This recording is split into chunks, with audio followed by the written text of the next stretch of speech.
even a very strong wind cannot influence its trajectory. But for a very small one, that's different. And also, that we mentioned about the different criteria. And for the rain, is also we have different criteria, especially the influence of thunder or lightning is extremely important for us to consider. And also, Mr. Xuansong mentioned about the wind. Actually speaking, the wind condition on the high altitude is also very important. You know that in certain altitude, there are certain kind of wind that can even influence the structure of a launch vehicle. So some damage do happen before during the launch because of this, especially in 1990s during the launch of the American US-made satellites in China. Some analysis because of the influence of the high altitude wind, so there is some damage of the payload fairing. So these kind of things do happen before, and we must consider this kind of influence. It also just goes to show how accurate and precise our forecasters can be. It's critical. It's important. So how frequent? This regarding weather, let's say weather, just presume weather condition is all fine, but how frequently would a launch window come about? So we're about to see, I think the astronauts are about to enter the spaceship, and that is Wang Haozi there. Yeah. First 03. She's saluting, and then... she's number 3. Yeah. And then... So she goes first. She's code is 03. And she'll be followed by Song. Song, yeah. 02. Song Lingdong is 02. No. So she's this is what you were saying, sliding in. I wasn't sure what you meant by that. So as I mentioned, we will first go, this is camera inside the orbital module. You can see that they will first go inside this orbital module with the help of the ground crew. Yep. Oh, so there's a crew inside. You can see all kinds of cargoes in the shelves around the orbital module. So she already inside the orbital module and then go down to the re-entry capsule. Are they sliding in just because of the sheer size of this hatch? Actually speaking, it's really very, wide? very narrow. So the only way, that's basically the only way they can enter.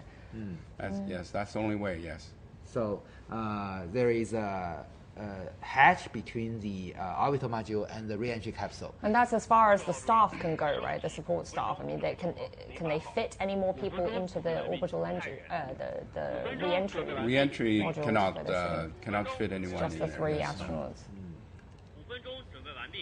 So I believe that Ms. Wang will sit in the seat closest to the camera. Okay, let's see if you're right. Well, I'm pretty sure you are, since Maybe you've seen many of these. Yeah. Maybe more cameras. Yeah. They do. But usually we use the side one, which has a better view. Yeah.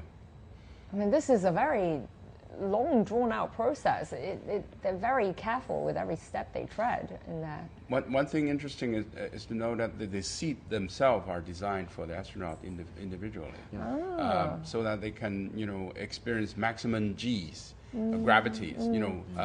We know that the human body cannot tolerate more than 12 G's, but these are seats that designed in such a way that you sit in, you're fit very tightly, and you can tolerate more gravities. So it's got to be very snug, fitted to their body shapes. Do they consider weight as well? Is that a factor in the chair design, or is it just mostly the body shape? Mostly body shape, and mostly your height, your deep contours and everything. Well, we can hear the voice from the launch site system. They are just conducting another numerical simulation of the launch. So it takes a while for her to get comfortable there. Yeah, it's a tight fit. Yeah. And also, we can hear a lot of radio announcement. These are exercise after exercise, to make sure that all functions all systems are go for the launch. Not only, these are launching sequence, and also they have ground crews, ground stations to check their links. Mr. Song Lingdong is now going into inside the cabin. 02 sliding in. Mr. Song Lingdong is the one during the re-entry. He will in charge of the cutting off the parachute. So that is the role of 02. I mean, they will all have been assigned specific tasks during this whole launch process, right? Because his seat is near the button to cut off the parachute when landed. Is it always 02 who does Always. the parachute? Always, Always. 02. So He has the handle. so what price Yaping most? Because during the Shenzhou-19 mission, the capsule landed vertically. This is Yes, the reason because she pressed the button in the most right moment. So It won't pull off. Yeah. yes, in most cases it will be pulled off, as Jensen mentioned. But you know that if it can land vertically, the astronaut will feel very convenient. But how hard is that to? Very, very hard. orchestrate? You seldom have the chance. In most cases, almost more than 90%, they will lie down because you don't have the right moment to push the button to cut off the. So do you think for her, for Wang Yaping, that was by chance, coincidence, or could was be, that because calculated and experience? lucky enough, Yeah. we only have Luck. we only have two examples: the Shenzhou-6 mission and the Shenzhou-13 mission. Only in these two missions, the capsule landed vertically. Right. And there's the commander. Finally, the commander will go inside and sit in the middle. 01, Cai Shuzhe. Mr. He's our Cai Shuzhe. veteran. He's our returning astronaut. Please notice today that all the members from the second batch of Chinese astronauts have already have their chance to go to outer space, and among them, 6 of them, including this one, has already have their second mission, and 4 of them has already become commanders. He was last up there. Cai Shuzhe was last up there in 2022, right? So I think it was. So after Yeah, him, 2 years before. Yeah. And 2 years a break in between going up to space, is that a kind of a normal amount of time? You can go a little bit faster, but it's physically challenging. You have to take a half a year to recover physically, because it's a long duration flight. It's not a week flight, but it's a half year flight. So you lose a lot of bone mass. Your cardiovascular system changes. Your muscle loses. So you have to regain all of those. And you have to have good physical exercise and nutrition. And then you get recovered and trained for the new mission. Right. You have to do a lot of simulations, train with your new crew, and also, so that takes time. So this is a pretty standard amount of Yeah. time then in between missions. Yeah, 6 months to recoup and then another Yep. lead up to this. He was up, Cai Shuzhe was last up there for 6 months as well, I believe, right, with the 14. The 14 was the first mission crewed mission to be in the space station for that long For period of half a time. year. Not the first one. In Shenzhou-18 mission, Mr. Ye Guangfu will the first one in China who have accumulated time in space for 1 year. Mr. Ye Guangfu, when he come back to the Earth 5 days later, he will be the first one that conducted the accumulated time in outer space will be about 1 year. Mr. Ye Guangfu will be the first one. Because in Shenzhou-13 mission, he also stayed in outer space for half a year. So this time, another half a year. And then Cai Shuzhe will be then, I guess, the second astronaut The to have second stayed one, for accumulated to have this. 1 year. It's a standard half-year mission for every crew, so to maintain the permanent presence of human being in the station itself. So this was designed in such a way, and also a supporting system like the cargo ships, life support system, oxygens, waters, food, and all are designed in such a way so that the crew can be sustained for half a year. Initially, the crew was up there, I think, I can't remember which Shenzhou it was, but for just 3 months, right? And then that expanded to the 6 months. And there were also queries about emergency cases. For example, we know the International Space Station has 2 astronauts that cannot come back with their original capsule. Boeing style liner. Boeing designed, and also the question was asked, how about the Chinese station? And we know that there is this is Shenzhou-18 mission. We have 19 mission already in the vicinity. Once this is launched, the 19 will be on the pad for any emergency cases. We'll have 20 So waiting. 20 is going to be standby for any cases.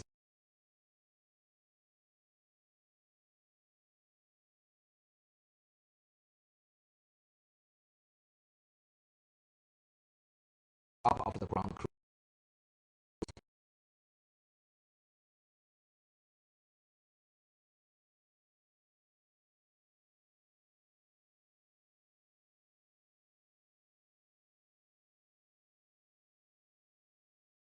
go more smoothly.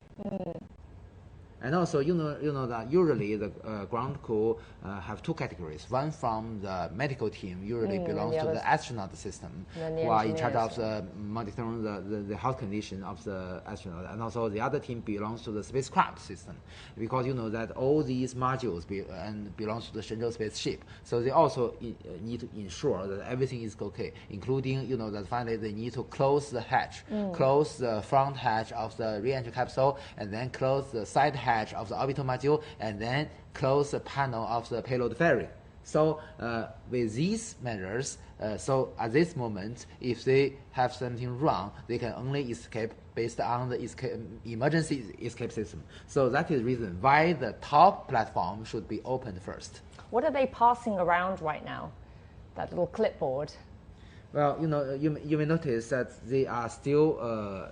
You can see that Miss Wang is checking some menus. A lot of fiddling around there. Some handbooks. So you know that I believe that inside this handbook not only have the instructions of how to do in normal condition, but also have all kinds of instructions on in abnormal case what you should do. Emergency case. Yeah.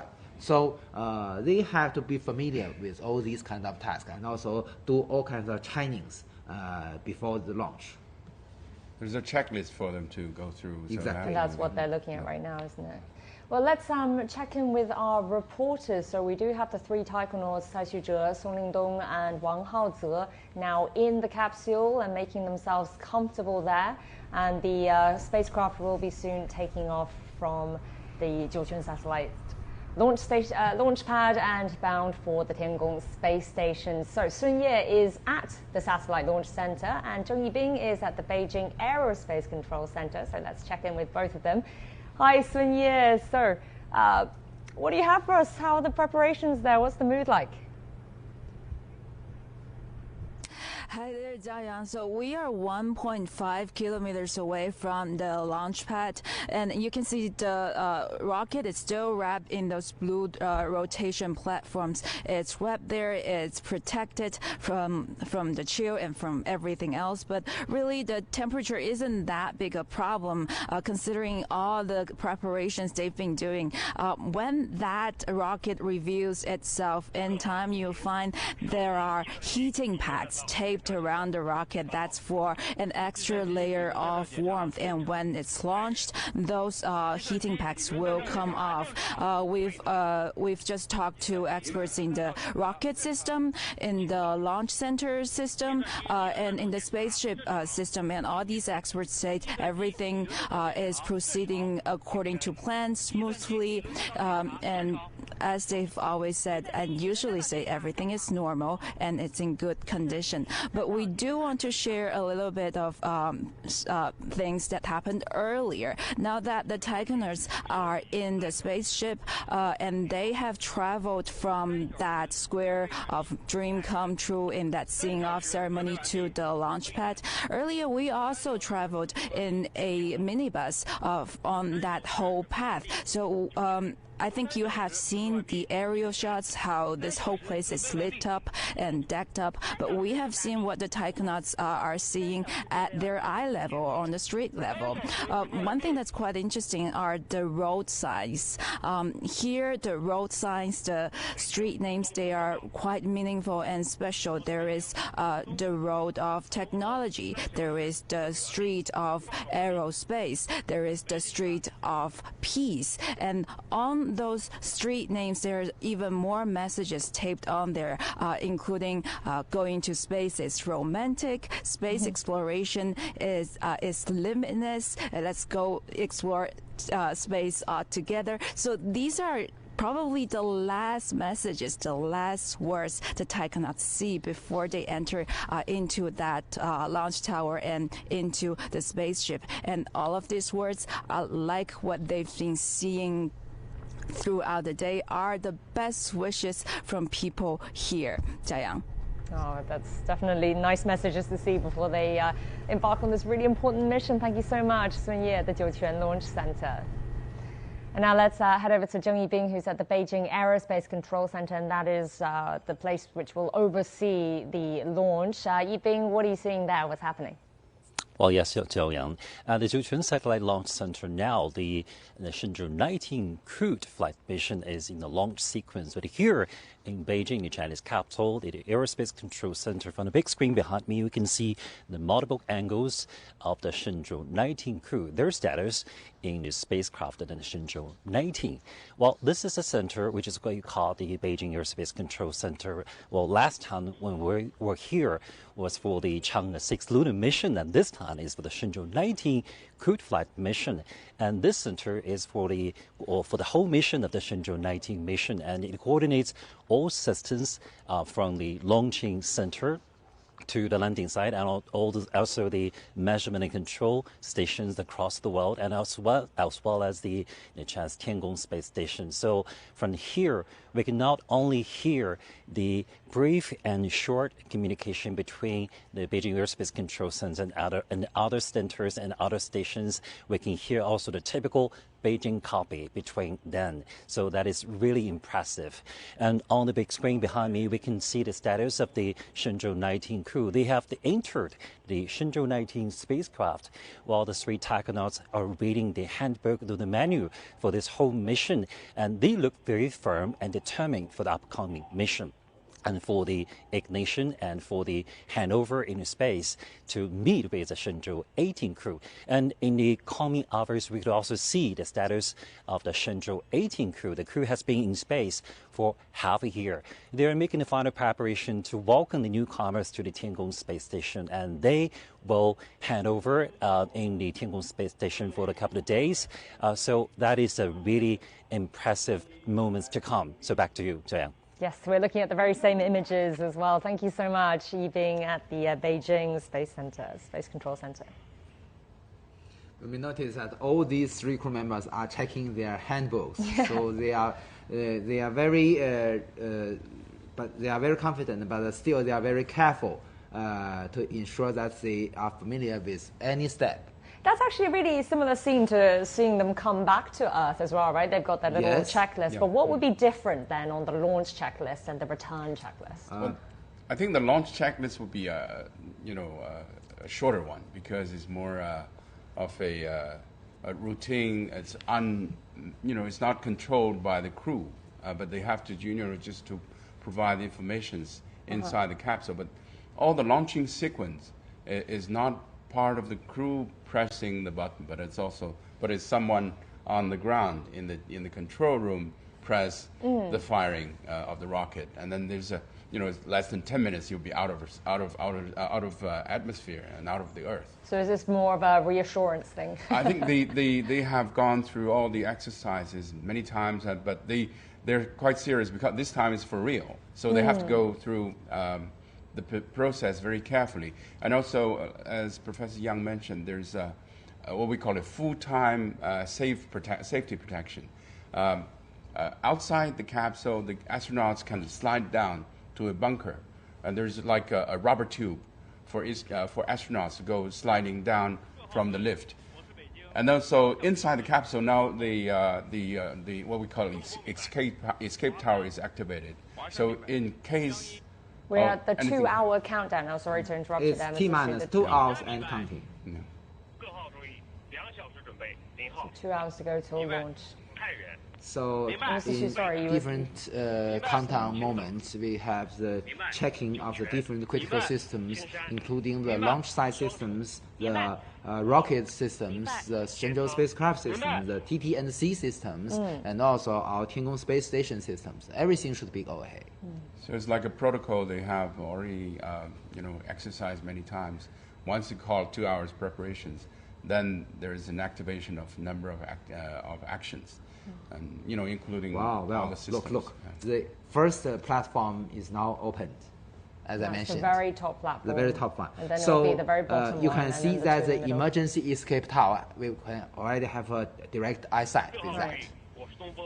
We're hearing more system checks there. That means the activation of the escape tower, to ensure the safety of the astronauts. Mr. Xu, I understand that you get to have a little break now, but we'll bring you back a little later in the program as we continue to watch the launch.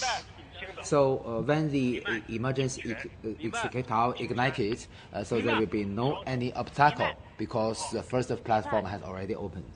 Right. So this is also a safety measure. Well, China has laid out its roadmap for space science development, and one of the key goals of the plan is to become a space industry leader by 2050. And other objectives include a manned lunar mission. Let's take a look. China announced its first ever medium and long-term plans for space science development.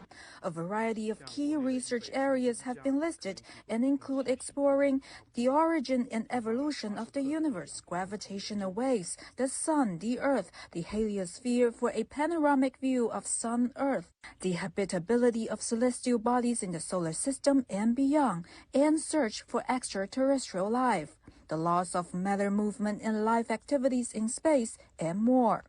规划提出了是2050年我国空间科学发展的路线图。 The plan proposes a roadmap for China's space science development up until 2050. Between 2028 and 2035, operations on China's space station will continue and will implement missions such as a manned lunar exploration mission. Around 15 satellite missions will also be conducted. Between 2036 and 2050, we plan to conduct some 30 space science missions and become a global leader in certain areas.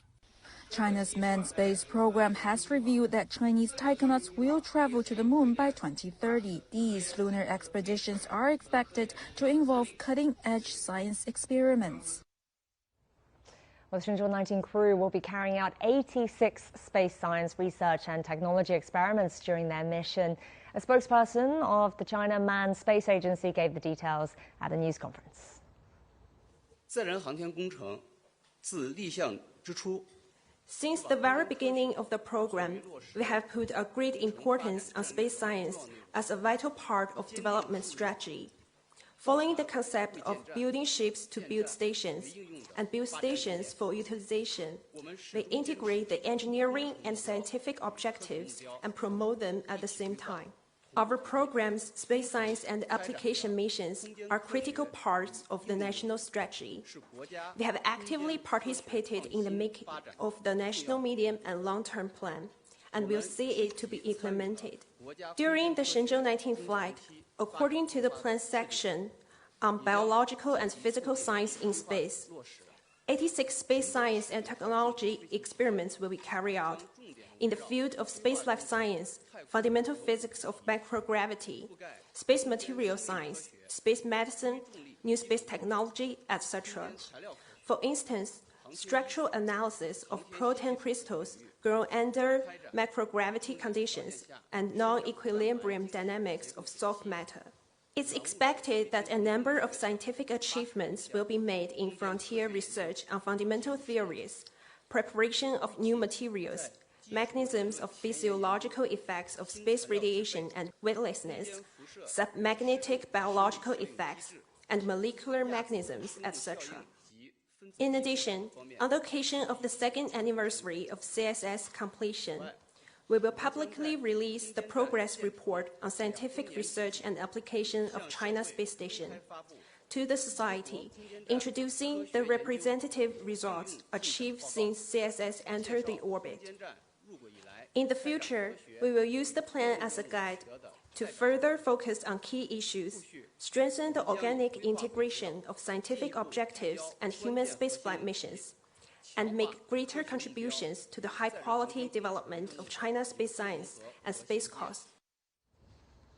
Now, we've been playing a bit of musical chairs. Professor Young and I were where we were, but we now have Wule here in the studio with us, our veteran space reporter. Wule, great to have you in here. Now, Wule, you've covered a lot of space missions and China's lunar program as well. Tell us a bit about your experience. How does this one compare? Yeah, exactly. This is my fourth time to cover the human space flight missions after the Shenzhou-11, Shenzhou-16, and Shenzhou-17. And this is my first time in the studio to share the experience of these valuable and memorable experiences.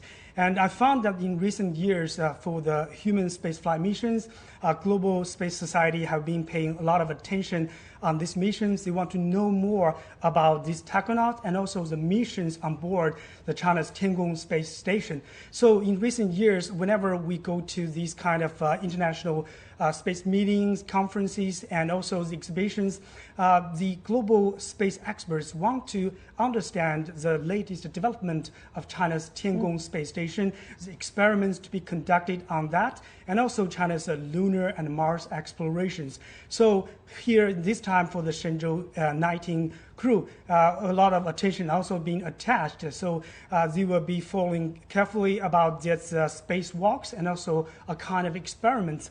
Early this month, I went to Milan for the International Astronautical Congress. A lot of people asking that the latest about the China's Tiangong space station, what about the telescope and other space experiments to be held in the Tiangong space station. So we can see that a lot of interest and also growing cooperation on this platform, the Tiangong space station, will be conducted. Well, speaking of this particular mission and the research projects and experiments, can you tell us about some of those? I mean, we're seeing 86 experiments and tasks to do, right? Absolutely. This morning, I also watched the whole press conference, and I noticed that there are over 86 experiments and tests, because we know that on board the Tiangong space station, inside there are kinds of experiments like space materials, space medicine, and also biospace technology, and also microgravity experiments. And also outside of this cabin, the technonauts will have the spacewalks, and also they are going to install some kind of space debris protection devices, because the Tiangong space station is orbiting about 400 kilometers away from the Earth, and there are a lot of space debris. Right. And they are now, for the Shenzhou-18 crew, they have already installed some part of these devices,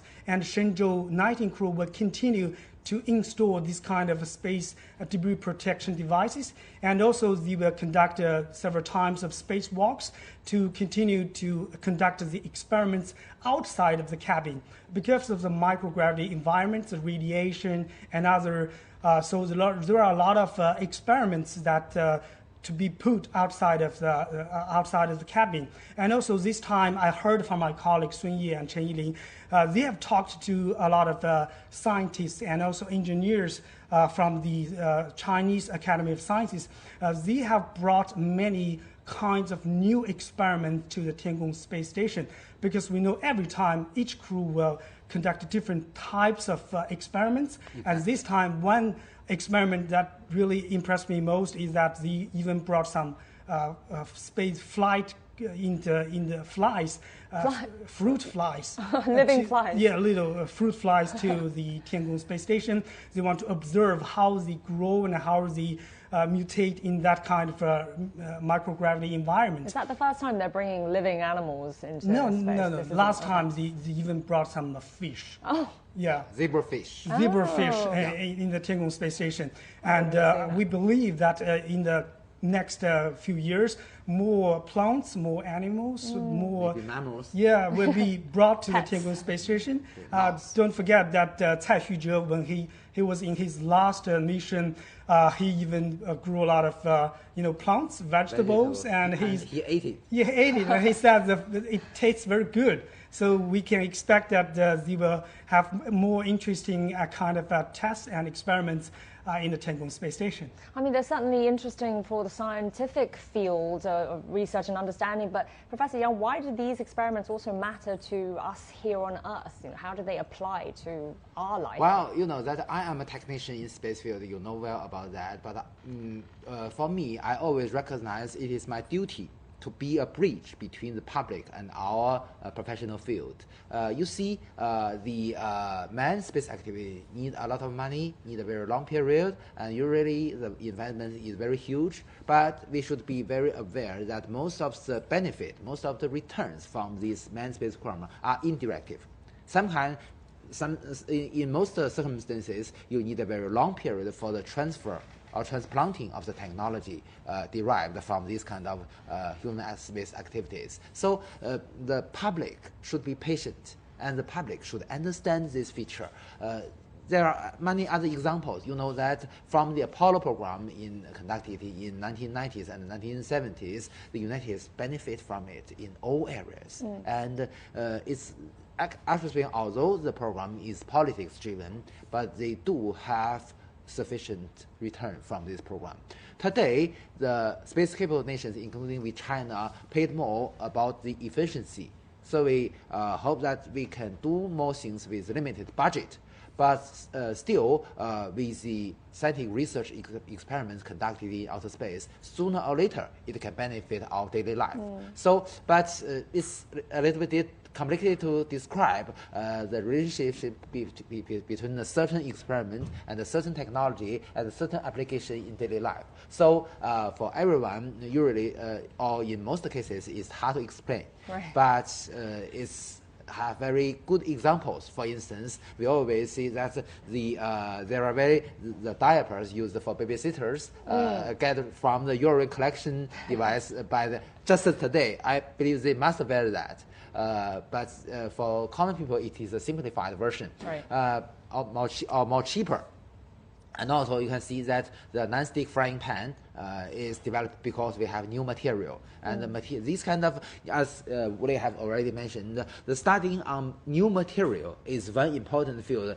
In our Tiangong space station, we even have more than 2 racks dedicated to the material making. Sometimes we use the laser to heat the metals and to have some new alloys, and sometimes use the higher microgravity level to conduct some kind of material test. So all these, sooner or later, it can benefit our daily life, but we do not know when it can be.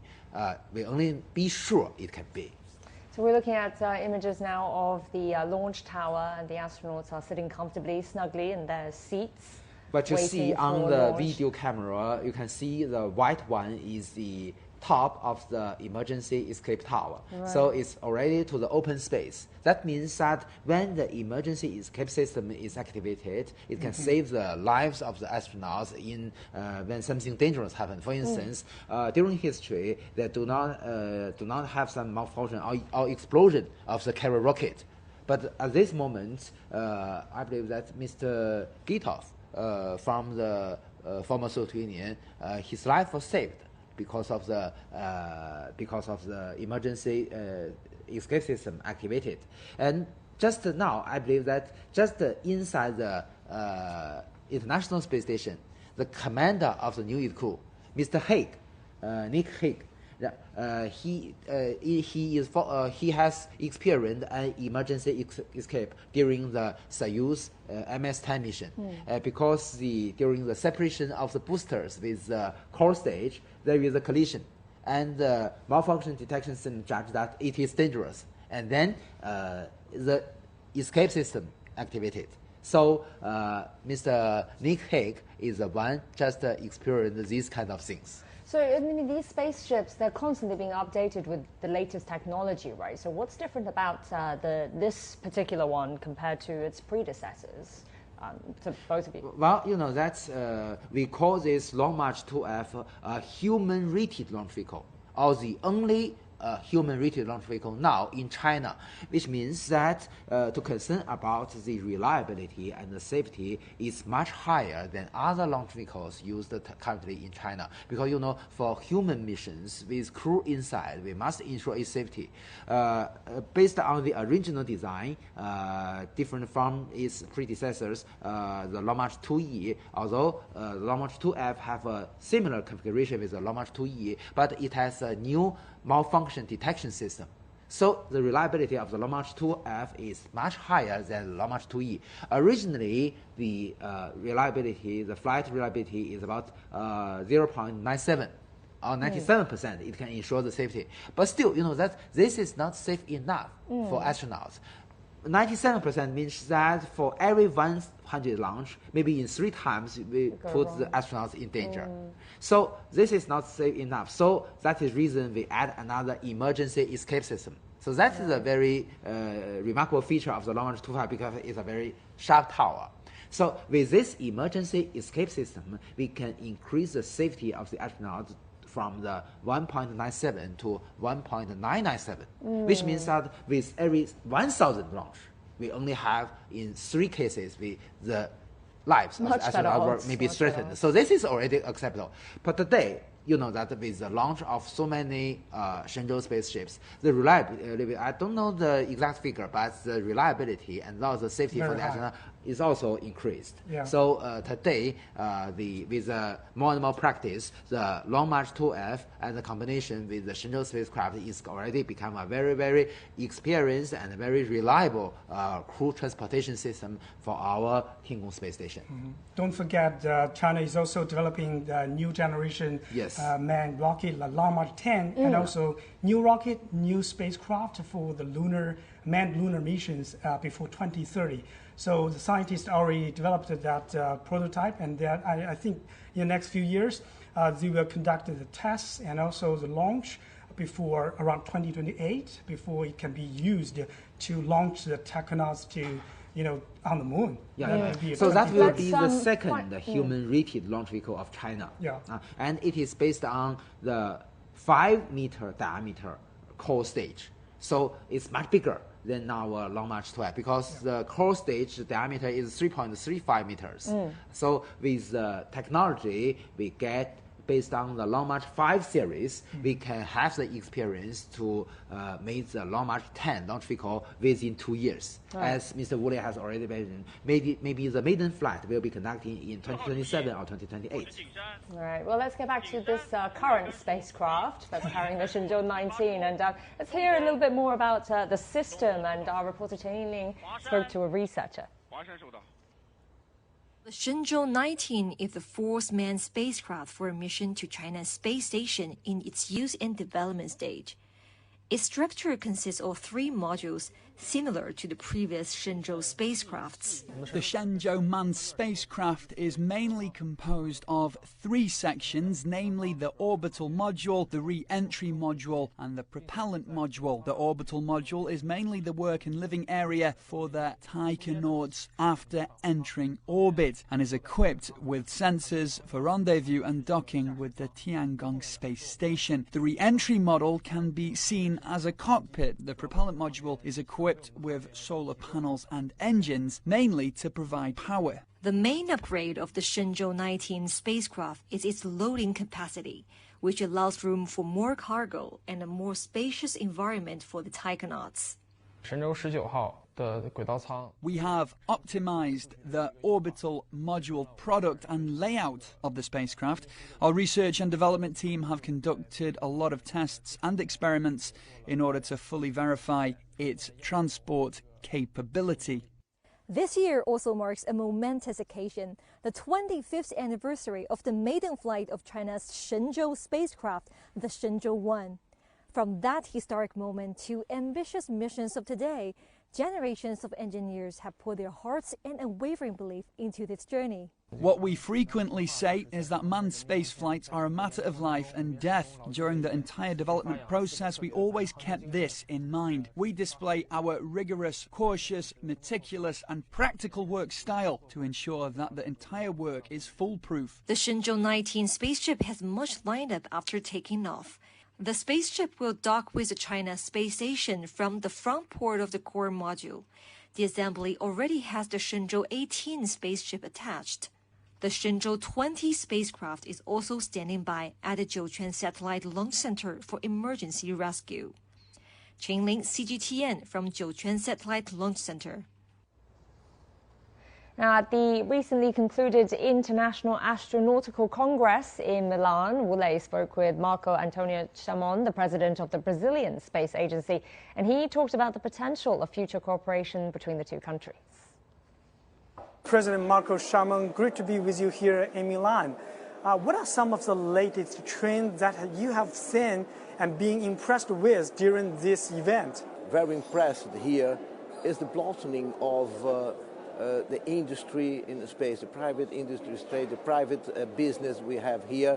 One thing that is very impressive is space stations. We have a lot of proposals of private space stations joined by many companies here. I saw many companies providing complete solutions for small satellite constellations.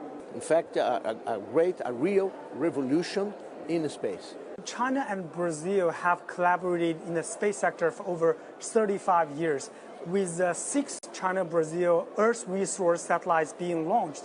So what can we expect for the collaboration between these two countries in the future? We have today 2 satellites in orbit operating, CBERS 4 and 4A, that we share in terms of data and control. But now we are moving forward for other technologies. One, radar is very useful too for land imaging, and meteorology that is very important to us in terms of monitoring and forecasting of natural disasters. We will discuss and we will act in terms of lunar or space exploration outside the orbit of Earth with China. So it's a really fantastic and very fruitful collaboration that we have between Brazil and China. Brazil and China are both founding members of the BRICS bloc. These countries have signed on to cooperate on the remote sensing constellation program. How important is this program for future collaboration in the space sector among BRICS countries? We need more and more collaboration, and I think BRICS and other multilateral mechanisms, BRICS in particular, is very important for that. Remote sensing agreement that we have signed among BRICS countries is a very important sign that we can and we do things together. But we have already implemented some projects inside this agreement, and very successful. Training and capacity building for the use of the data. I think that the future for BRICS and BRICS Plus is to expand our collaboration in remote sensing, including other technologies and capacity building. So, Wule, that was earlier this month for you in Milan, and Professor Yang, you were there as well. Talk to us about some of the highlights that you saw there. What stood out for you? Oh, really? That was the largest space event every year. So this year was held in Milan. Next year will be held in Sydney, Australia. So this is the biggest gathering for space people. Yeah. Not only astronauts, but also scientists, experts, and engineers. Students come here to exchange their ideas, to talk about, discuss the latest collaborations. So one thing that really impressed me most was growing interest in China's space development, because this time China showcased the first samples collected from the far side of the moon by the Chang'e 6 mission.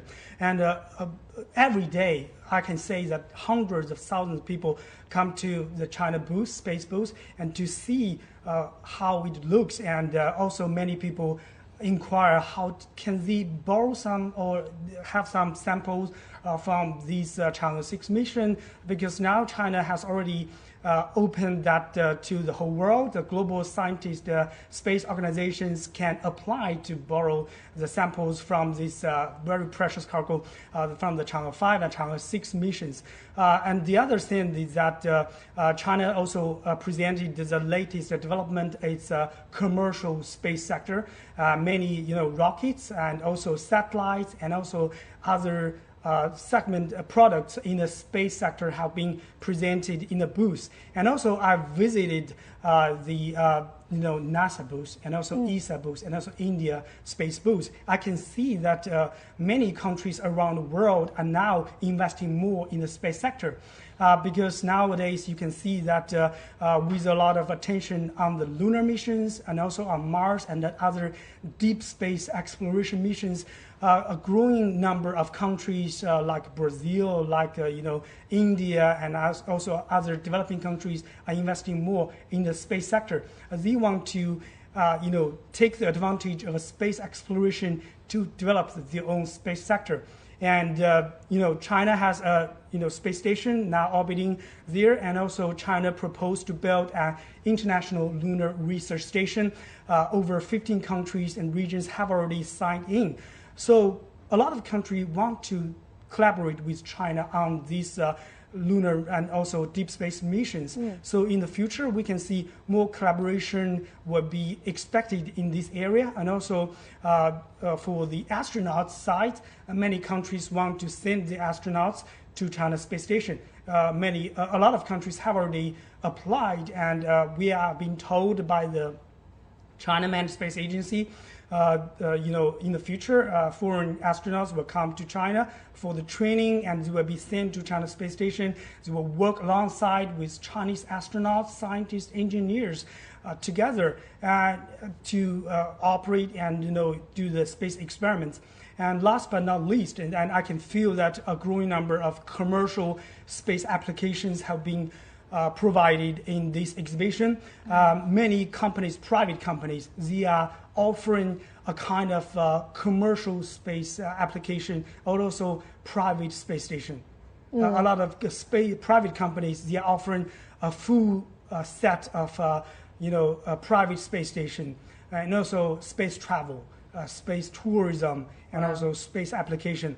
So in the next few years, I can see that a lot of private companies will pull in this kind of private space station, private lunar missions, private, a lot of private companies have been investing more in this space sector. So these are most of that impressed me most. So every time, although this is my second time attending the IAC, I have already found many changes. So we're hoping that more, Chinese scientists and more Chinese, engineers and also journalists can take the opportunity to go to these places to, like Professor Yang said, we are the bridge to bridge this kind of gap between the scientists and the public. Right. What kind of changes then? Is it changes from the first time that you attended? In what areas of space development? Last year was held in Baku, in Azerbaijan, this year in Italy. So I can see that this year more European countries go to Italy and go to Milan. But we can feel that a growing number of Asian countries, developing countries like the many African countries also go there. I talked to the CEO of South African National Space Agency. They also showcased they have brought over, I can remember that 15 private companies from South African. They are showcasing their latest development about the satellites and like the micro satellites, and also they are hoping to be part of the whole space sector. So I can feel that a growing number of developing countries, they are hoping to take part in this kind of whole sector, because that for the space sector they have rockets, they have satellites, they have facilities, training, a lot of things that you can be part of this whole ecosystem. So I can feel that not only in the past, only the US, Russia, and also ESA, a lot of developed countries have been in this game or this sector, but now a lot of developing countries are joining in. So this is one of my big impressions. Is that a trend that you saw as well over there, Professor Yang? Well, that's my duty is chair of the Space Transportation Committee, so I should monitor the 9 sessions we are in charge of. So every day on my way to the room conducting the session, I can very frankly see Mr. Wu Lei has an interview with an important person. Some of them are my friends. Also, the IAC, or the International Astronaut Congress, is the right place for communication between different sectors. So for this, usually we call this the Olympic game in space field. So we have the guys from the governments, from the universities, from the industry, from the private firms, from the other organizations or NGOs. Oh, we just heard a voice from the ground commander. Yeah. Another systems check-in, making sure that everything is in order. Yeah. So let's continue our topic. That during IAC, Mr. Wu Lei, I believe because as he mentioned, he attended the Congress in Azerbaijan last year in Baku. So what impressed me most, that because although that Azerbaijan is a very small country, but it's very enthusiastic on hosting the IAC, and you can even get your badge in the airport, very convenient. And also you can even see the logos of IAC on taxis. So that is what impressed me more. Of course, this time there are more delegates, more than 11 or 12,000 delegates. A record number. Break another record. Also, the papers delivered to my committee also make a record. So we have a very tough task to select the right papers, very hard choice, because many of them are very, very good papers, but still very hard for us to choose. But still, I should also emphasize that the IAF community should plays a leading role in the communication and better understanding of different organizations. We have a concept of the 3G, or gender, geography, generation. So today we see the launch of the Shenzhou-19 crew with different gender, with different generation. And of course, with the view of China with different geography, because they come from different provinces in China. So the 3G is a basic concept of the IF community to have more concern on diversity. So this is a right consideration to improve the better understanding of the communication between different areas of the world and to benefit the whole world. And with more emerging countries, more developing countries joining in the space game, they are going to be looking for more collaboration, possibly with China as well. So, what potential areas do you see then for this sort of cooperation, collaboration in space? Yeah, during this IEC, I think a lot of countries showing interest in the International Lunar Research Station that I mentioned, because over the next few decades, I think that will be a mega project on the moon, on the south of the moon. And they are going to build, a permanent base. The scientists, the astronauts, engineers will be working there, and to study the lunar resource, and also take that opportunity to continue the deep space exploration. And during this IC, the Chinese city of Hefei has already applied to host another IEC in 2028. So the deep space exploration lab, the headquarters is in Hefei city. Exactly. So the deep space exploration lab is going to host, planning to host the IEC 2028. So we are hoping that more scientists, engineers can take this opportunity to know the latest developments about the International Lunar Research Station. So during this time, this week in Milan, I met a lot of scientists and also engineers. They want to know what is the latest about this International Lunar Research Station, who will be joining this, and what kind of experiments can be conducted aboard this lunar research station. And China has been quite open because the U.S. is now taking the Artemis mission back to the moon, but also a lot of other countries are also trying to conduct some kind of private lunar missions, and China is no exception because at this period of time, lunar missions, and also don't forget the Mars mission. China will conduct the Tianwen-2 and Tianwen-3 Mars mission in the next few years. For the Tianwen-3, China aims to have the Mars sample return mission before around 2028. No country has ever done that before. And Chinese scientists have already said they are quite open. They welcome more international collaboration on the Mars missions. And also the Tianwen-2 mission is quite trying to hit asteroids and to try to change its course about, with this satellite. So a lot of experiments can be expected in the next few years. And also we know the Tiangong Space Station, the United Nations Office for Outer Space Affairs. We also met the director this time, and she said she will continue the collaboration with China Manned Space Agency. They have already selected the first batch, but with ongoing expansion of the China Space Station, more experiments, more countries will join the China Space Station. So we can expect from the manned missions to the lunar missions to the Mars missions, and also the private space, also the scientific, satellites. Next year in 2025, China and ESA will conduct has already collaborated in a satellite called SMILE satellite.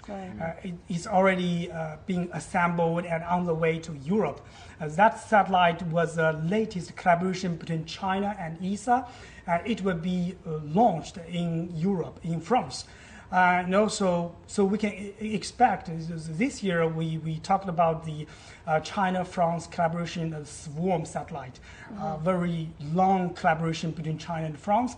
So in the next few years, we can expect more this kind of collaboration in the satellites.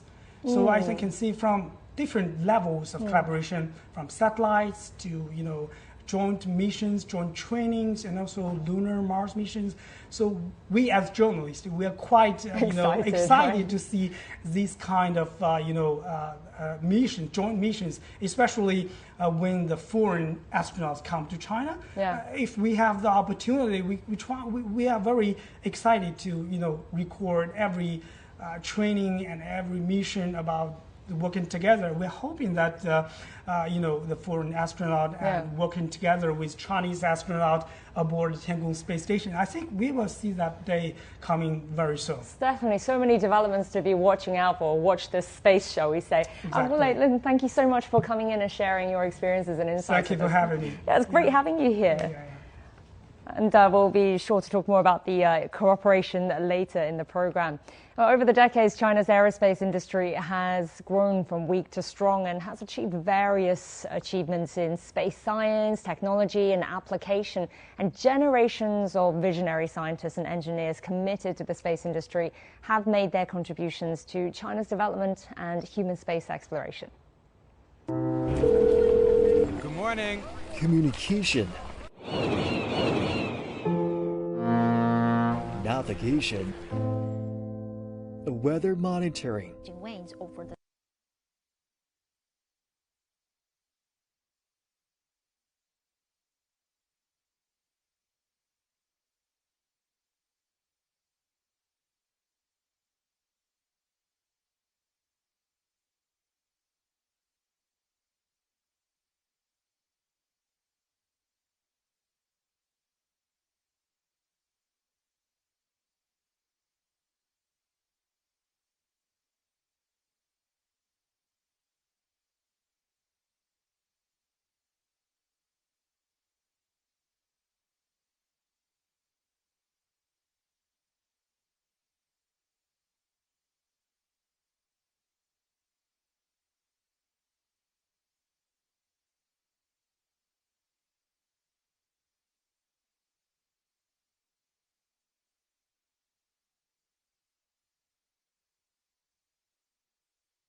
This is a series of locations that's being read out right now. It all sounds like everything's in order.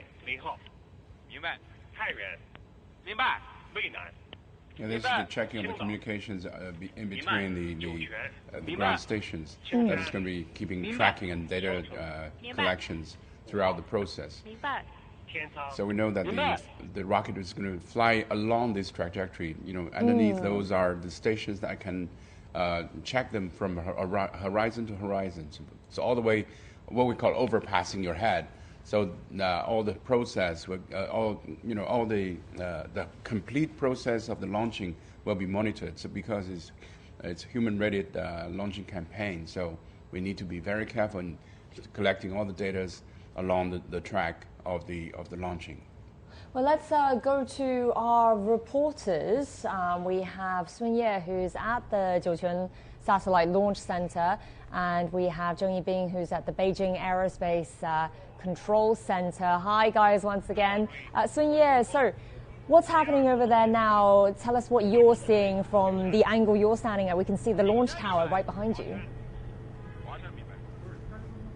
Right, hello, Zhao Yang. Hello again from 1.5 kilometers away from the launch pad. I think you can see it too. The tip of the rocket has revealed the launch hour is getting closer. We all heard that 1 hour countdown. We also heard calling out each system and asking them to report their status.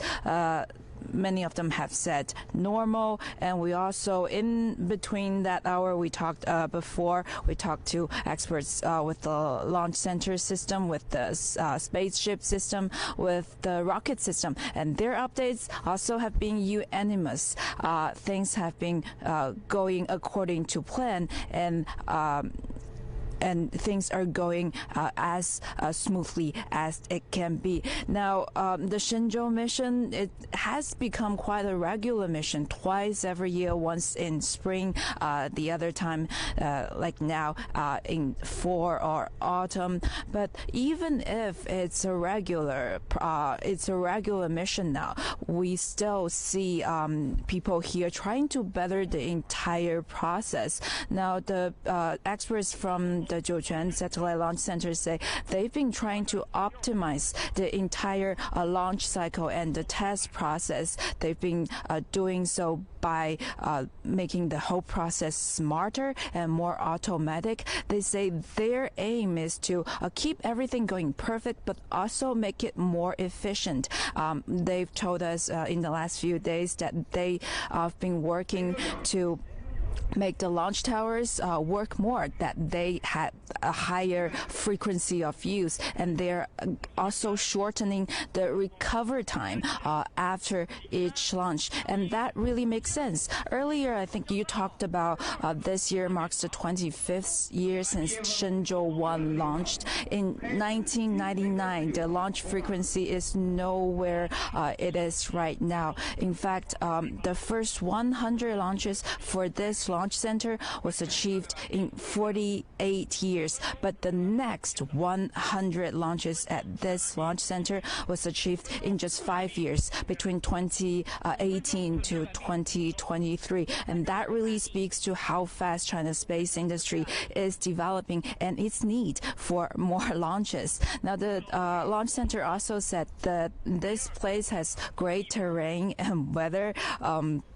It says it's clear for launch 300 days out of every 365 days. So that's the room for growth with all of those launches. And as we said earlier, the launch cycles and the test processes have been optimized. That's including this one. This Shenzhou-19 mission had seen its test process shortened, and I think you're hearing it now. Another command is going to be issued as we near the launch hour. Jiao Yang. So yeah, thank you so much. And now let's go over to Yibing. Yibing, so an hour to go, less than an hour to go. What's happening where you are? What the sort of preparations are being done there? Well, good early morning, Zhao Yang. Well, in less than whenever the Shenzhou-19 spacecraft will be launched from the Jiuquan Satellite Launch Center. Here, we're at the core, the coordinating center for this whole mission, the Beijing Aerospace Control Center. As you can see, as you can hear, well, actually the center is going through the system check with all the ground team for this mission. And we also see the constantly heated brief command from the Beijing Aerospace Control Center. We can hear the Beijing command with all working systems. And also we can see the status of the Shenzhou-19 crew on the big screen behind me. We can see the 3 Chinese astronauts or the taikonauts are in the spacesuit. They are in the spacecraft. They look calm and determined for this mission. And the Beijing Aerospace Control Center oversees the whole working system, the personnel are busy working here at this early morning. So I have to lower my voice. And it coordinates all the systems for the launch, during the launch sequence. And also it will establish the measurement and control during the later stage via the relay terminals and satellites. It guarantees a smooth and safe journey of the Shenzhou-19 spacecraft to the Tiangong space station. And well, this time, the Shenzhou-19 spacecraft will dock with the Tiangong space station after the early stage of the flight. During the 7 previous China manned space missions, from the Shenzhou-12 3 years ago to Shenzhou-18 6 months ago on this year, and we can see that all 7 missions adopt the faster rendezvous and docking mode. It took about 6.5 hours to get the Shenzhou spacecraft to the Tiangong space station. So this time, for the Shenzhou-19 mission, it adopts the same mode. So after this faster rendezvous and docking, we can see the exciting moment of the space meet between the 2 Shenzhou crews in China space station. Back to you. Indeed. Thank you so much, Yibing, and we'll check in with you again later. Well, I have to say, I don't envy Sun Ye out there in the cold in northwest China there at the Satellite Launch Center. Even the rocket, as they were saying, needs a heat shield of some sort. Can you just explain to us a little bit more about that? How does it work? Why is it needed? Is it for the astronauts? Is it for the technology, the equipment itself?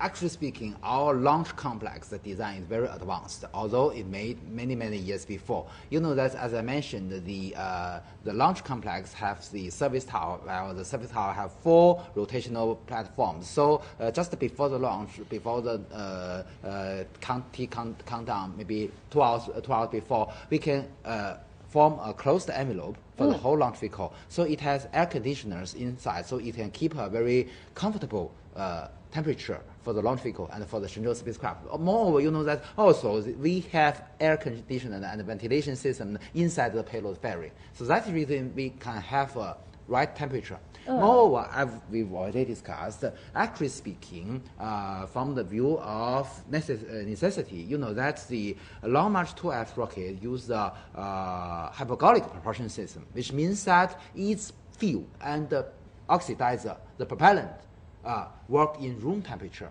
So that is more convenient to use. So usually under the, you know, that in Jiuquan satellite launch, we can even launch the Long March 2F in extremely cold. I can remember maybe in 20 years before, we launched the Long March 2F in December or November. So that's much colder than today.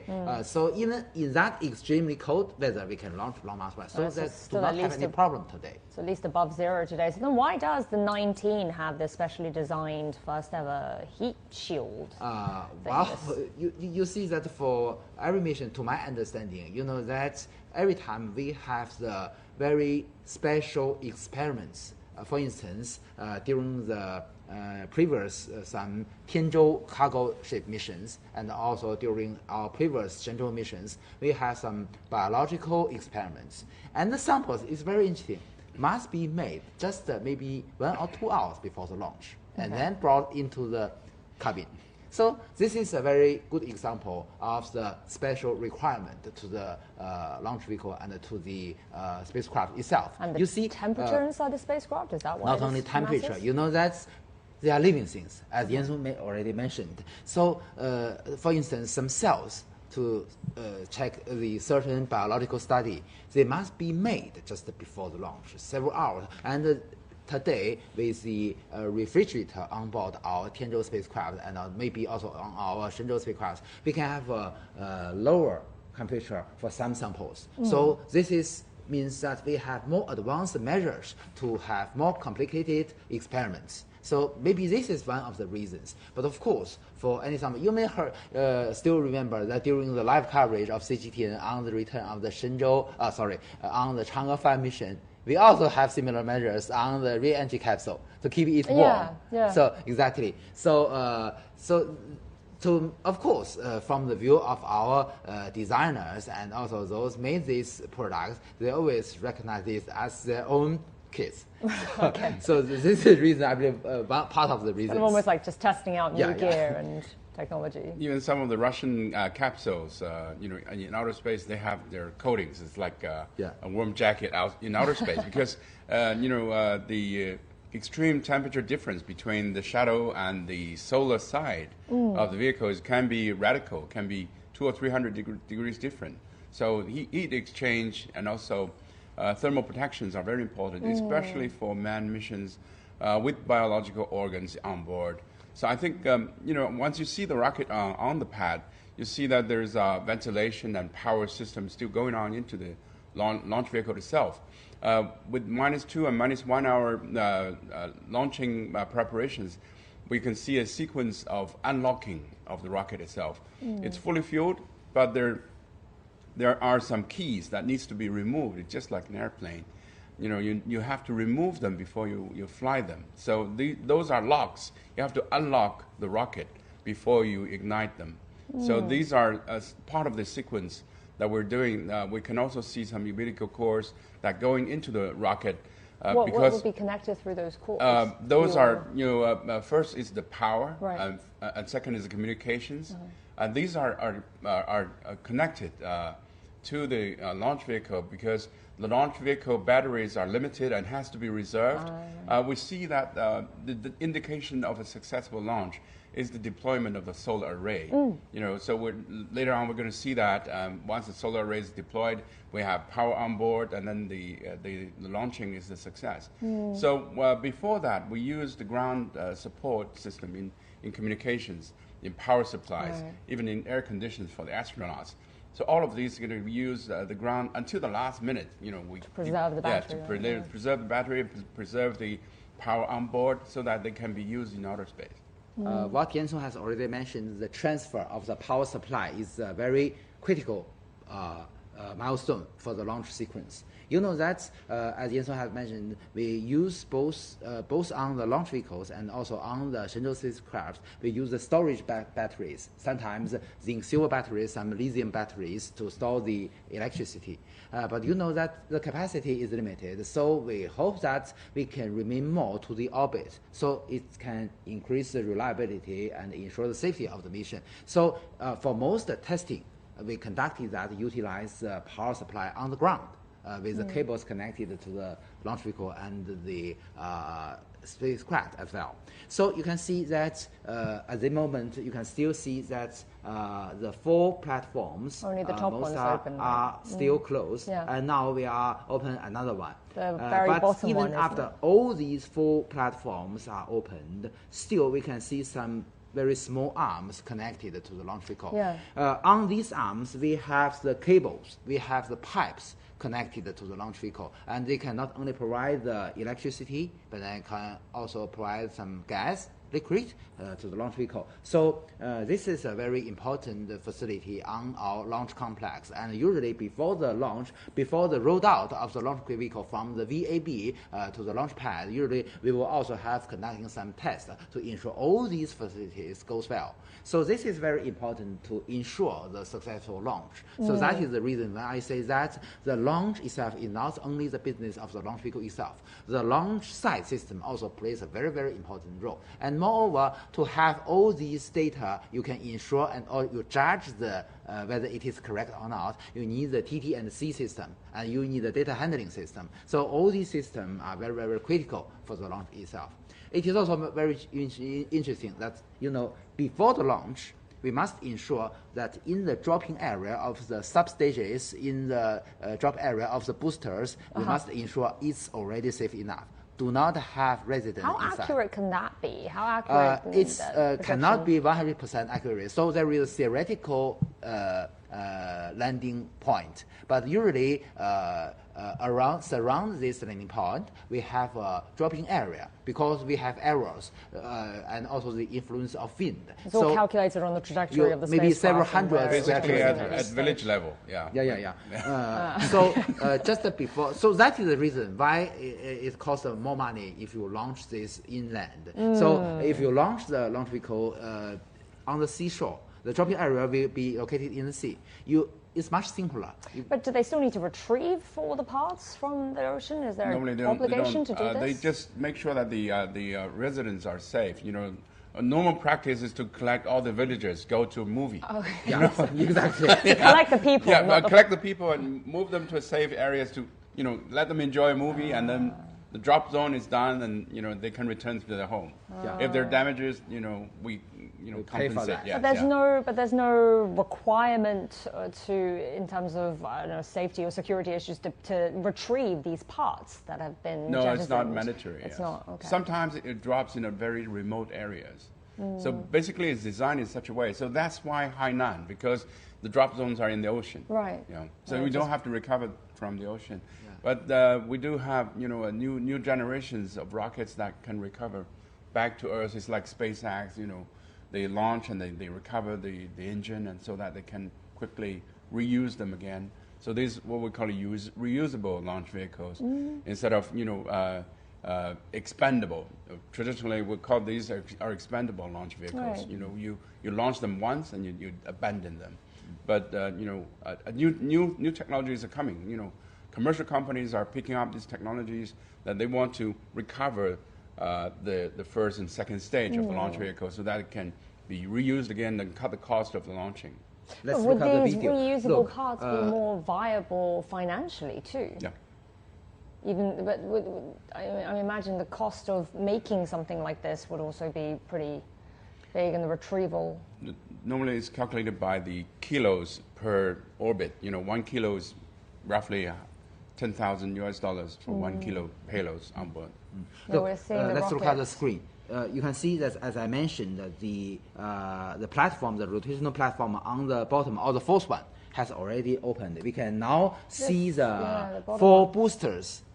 Each of the booster of the Long March 12 have a diameter of 2.25 meters, and each of the booster have 1 rocket engine with a thrust about 75 metric tons. With the same thrust of the engine used on the first stage.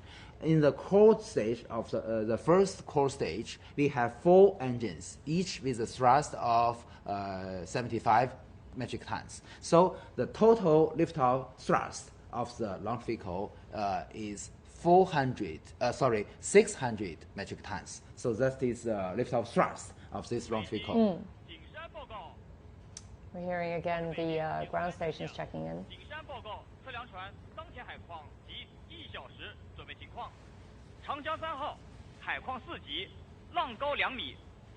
Seems to be a report of the conditions on the oceans. Yes, it's the ocean-going boat that for TT&C purpose.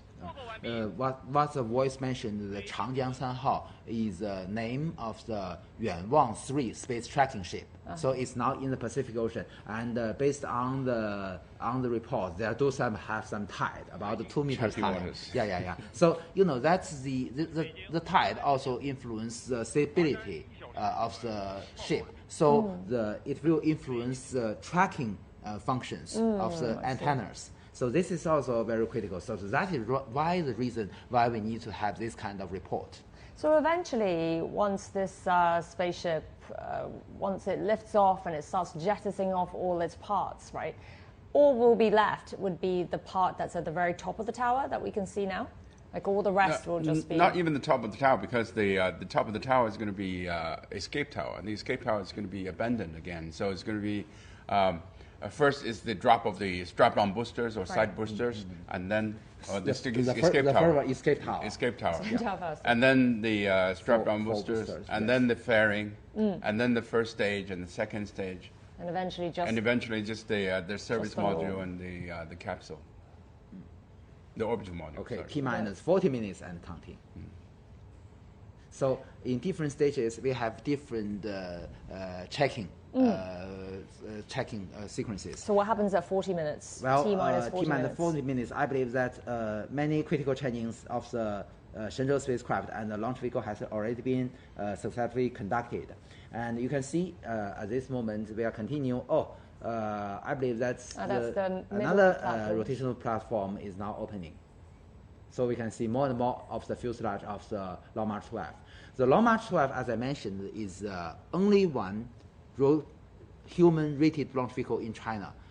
It can meet the requirement of the high requirement to the reliability and safety to carry astronauts to outer space. And this rocket is derived from the Long March 2E.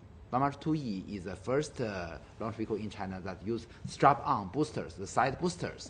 So this is, actually speaking, this is also concerned with commercial space mode. You know that in the late 1980s and in the early 1990s, China hopes to enter the international launch market, launch service market. But at that moment, we do not have a powerful enough launch vehicle. So it is very interesting that at that moment, still, we do not have the technology of the side boosters, and we just deliver the design, the proposal to our customers in US, and then they agreed, and then we get the chance to design and make this Long March 2F and conducted some flight test, and then to utilize this in the commercial market. So this is the story. Although it is conducted by a state-owned company, but it is completely commercial activity. So that's very interesting. Well, let's hear from the researcher of this spaceship system, and our reporter Chen Yiling spoke to him. The Shenzhou-19 is the fourth manned spacecraft for a mission to China's space station in its use and development stage.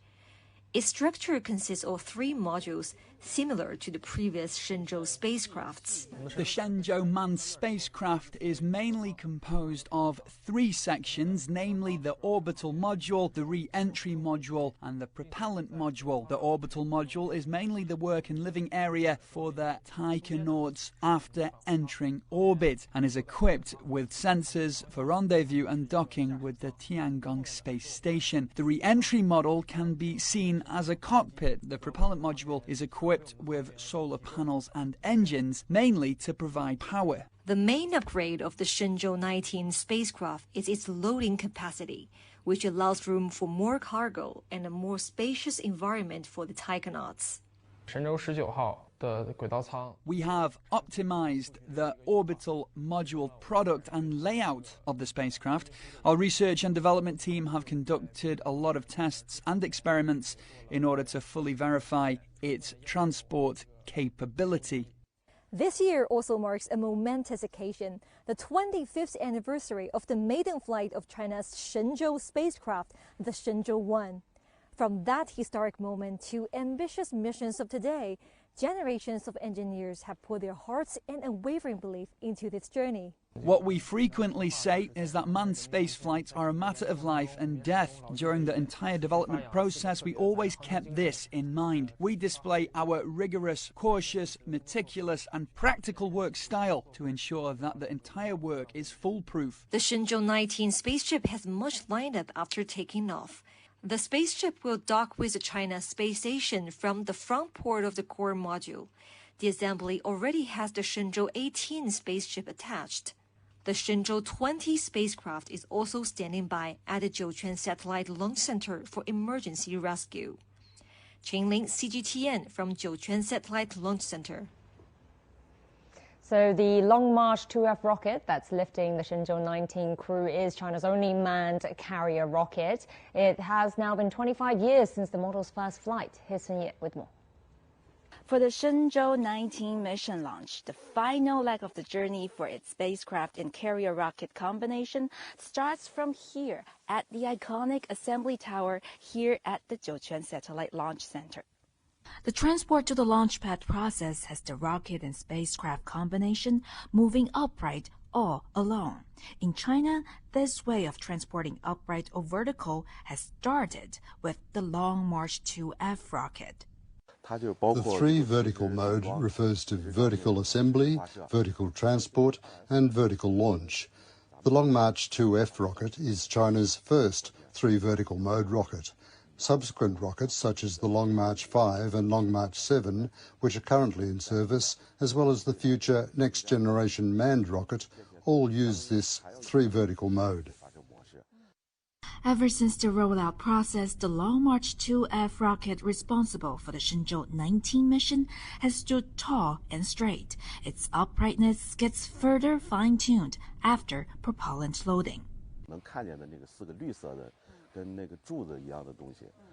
You can see four green column-like support arms. Through these, the rocket's verticality can be precisely controlled. Generally, it is adjusted to within 1 minute, that is, within the range of 1/60th of a degree.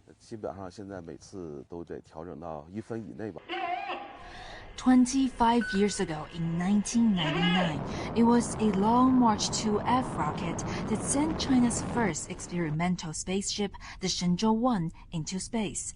That was the rocket's first flight. As China's only manned carrier rocket in use at the moment, it has an all-success track record, and is still improving. 孙烨 CGTN 酒泉 Gansu Province. So earlier when I was speaking to Wu Lei, he mentioned, after having reported on so many launches and returns, that this is one of the earliest launches for a manned space mission that he's aware of. Normally, I guess they're in the evenings. So what do you think the considerations are for this particular timing at 4:30 in the morning? There is no other choices. As already mentioned many times, that the basic requirement for a chasing vehicle like our Shenzhou spacecraft to rendezvous and dock with our Tiangong space station, the most essential requirement is that it must in the same orbital plane with the Tiangong space station. So that it is located now in the Jiuquan Satellite Launch Center. So the only chance for the launch is that the Jiuquan Satellite Launch Center rotate along with the Earth, and when it passing through the orbital plane of our Tiangong station. So only at this moment we can conduct the launch. So every day is different. So for today, it's early in the morning. So that is the reason, the most important reason. So there is a launch window almost every day. Theoretically speaking, there are launch window every day, but that's based on the case that you don't care how much time you need from the launch to the rendezvous with the Tiangong space station. But as we've already discussed, today we adopted a fast rendezvous and docking. To entering the same orbit plane is one matter, but how the distance is in the same orbit is another matter. So for the fast rendezvous and docking, theoretically speaking, it do not have chance every day. So for this kind of 6-hour or even shorter fast rendezvous and docking, it is a more strict requirement to the relative position between the chasing vehicle and the target vehicle. So for this kind of requirement, usually it do not have the launch window every day. And also, usually to make more of these chances, we need active orbit maneuver of our Tiangong space station to change its what we call the phase, or with the change of its altitude, we can change the period of the whole orbit, and then with this, we can change the chance to have a fast rendezvous and docking. So put it simply, if you want to have a quick and efficient launch and quick rendezvous, now is the time. But you can choose other times, but it consumes more gas, more power, more fuel, and takes longer time, and increase the safety risks, and also increase the cost and many designs and trajectories. So trajectory speaking, Professor Yang mentioned about the inclinations, the plane, the orbital plane, which is the angle that the space station is traveling in relative to the equator of the Earth. So that has to happen at this moment, because it happens today at this moment at 4:27 that these two vehicles are going to be traveling at the same plane. And then you can have a quick rendezvous and docking without too much maneuvers in orbit, which also can cause issues. And so essentially, they picked this time for being the most efficient and the because fastest. you know that for every Shenzhou spacecraft, we only have limited propellants installed. Right. So that is the reason we hope that we can save more propellants during the chasing phase. So with this measure, we can save the propellant. Okay. I think we're about to hit the countdown. Okay, T minus 30 minutes and counting. So this is we are more closer to the launch. So Shenzhou-19 will be launching in 30 minutes time, and looking at that full view of the launch tower there, and we've got just one more rotating platform left. Is it one or two? I can't really tell now from this angle. I think there are two. Two more left. Now we can see still there are two rotational platforms closed. The two in the middle, that's still two in the middle, waiting to open. So at this 30-minute countdown, this is a pretty critical stage, and as you were explaining earlier, every the next stage maybe comes will with something. be the 20 minutes or 10 minutes, T minus 10 minutes and counting. So in terms of the astronauts themselves, I think all checks will have been completed for them, right? It's now just a technical, some technical matters to go through. Well, one of the most important check is that to check the airtight sealing of the helmet. So you know that's the IVA spacesuit or the intravehicular spacesuit is the second measure to save their lives. The first is the pressurized module. So if anything wrong happened to the pressurized module, the re-entry capsule, if then the leakage happened, the IVA spacesuit can save their lives. So before the launch, they must close their helmets, close the face mask, and check if the airtight sealing is efficient. Are they able to conduct that check yeah, themselves, they will or check, do they need check to go that. through a system? This do not need much. They will check and report to the ground. Only with this check conducted can they ensure we can go further into the next step. So safety has been considered as a priority to the astronauts. Oh, yes, exactly. At full stages, you know, even before they board the rocket itself, and also in the capsule, we rely on the escape tower, which can lift them out of the rocket and land in a safe area. Once the escape tower is ejected, we have the capsule that can also return to Earth with a parachute. Yeah. So at full stage, we have the safety of the astronauts. At any time they can abort the mission, they can come back to Earth safely. So we had experiences before with the Soyuz rocket that they have already traveled about 100 kilometers above the Earth, and they had an issue with the rocket, so they had to return with the capsule itself. So they made it, but it was a rough ride. Midway through the launch, yes, midway through the ride. It's about, returned. Yeah, it's about less than 10 minutes of the launch. That's what I mentioned, the MS-10 mission, Soyuz MS-10 mission. Yeah. And this would be something that would be programmed into as a sort of a backup plan already in the launch plan. Look, this is another rotational platform has already been opened. We can see more parts of the fuselage of the core stage. Now even we can see the China national flags on the payload fairing. Sorry, so just remind us again, what are the dimensions of the capsule that these astronauts are sitting in? Well, that's what we see just now is the payload fairing. The diameter of the payload fairing is 3.8 meters, the diameter. 3.8 meters. And for the capsule, the diameter is about 3.35 meters. And also... that's you're talking about the diameter from the outside, right? For them, it is the biggest one. But for the re-entry capsule, the size of the re-entry capsule, the biggest diameter is only about maybe 2.3 or 2.4 meters. So that's much smaller.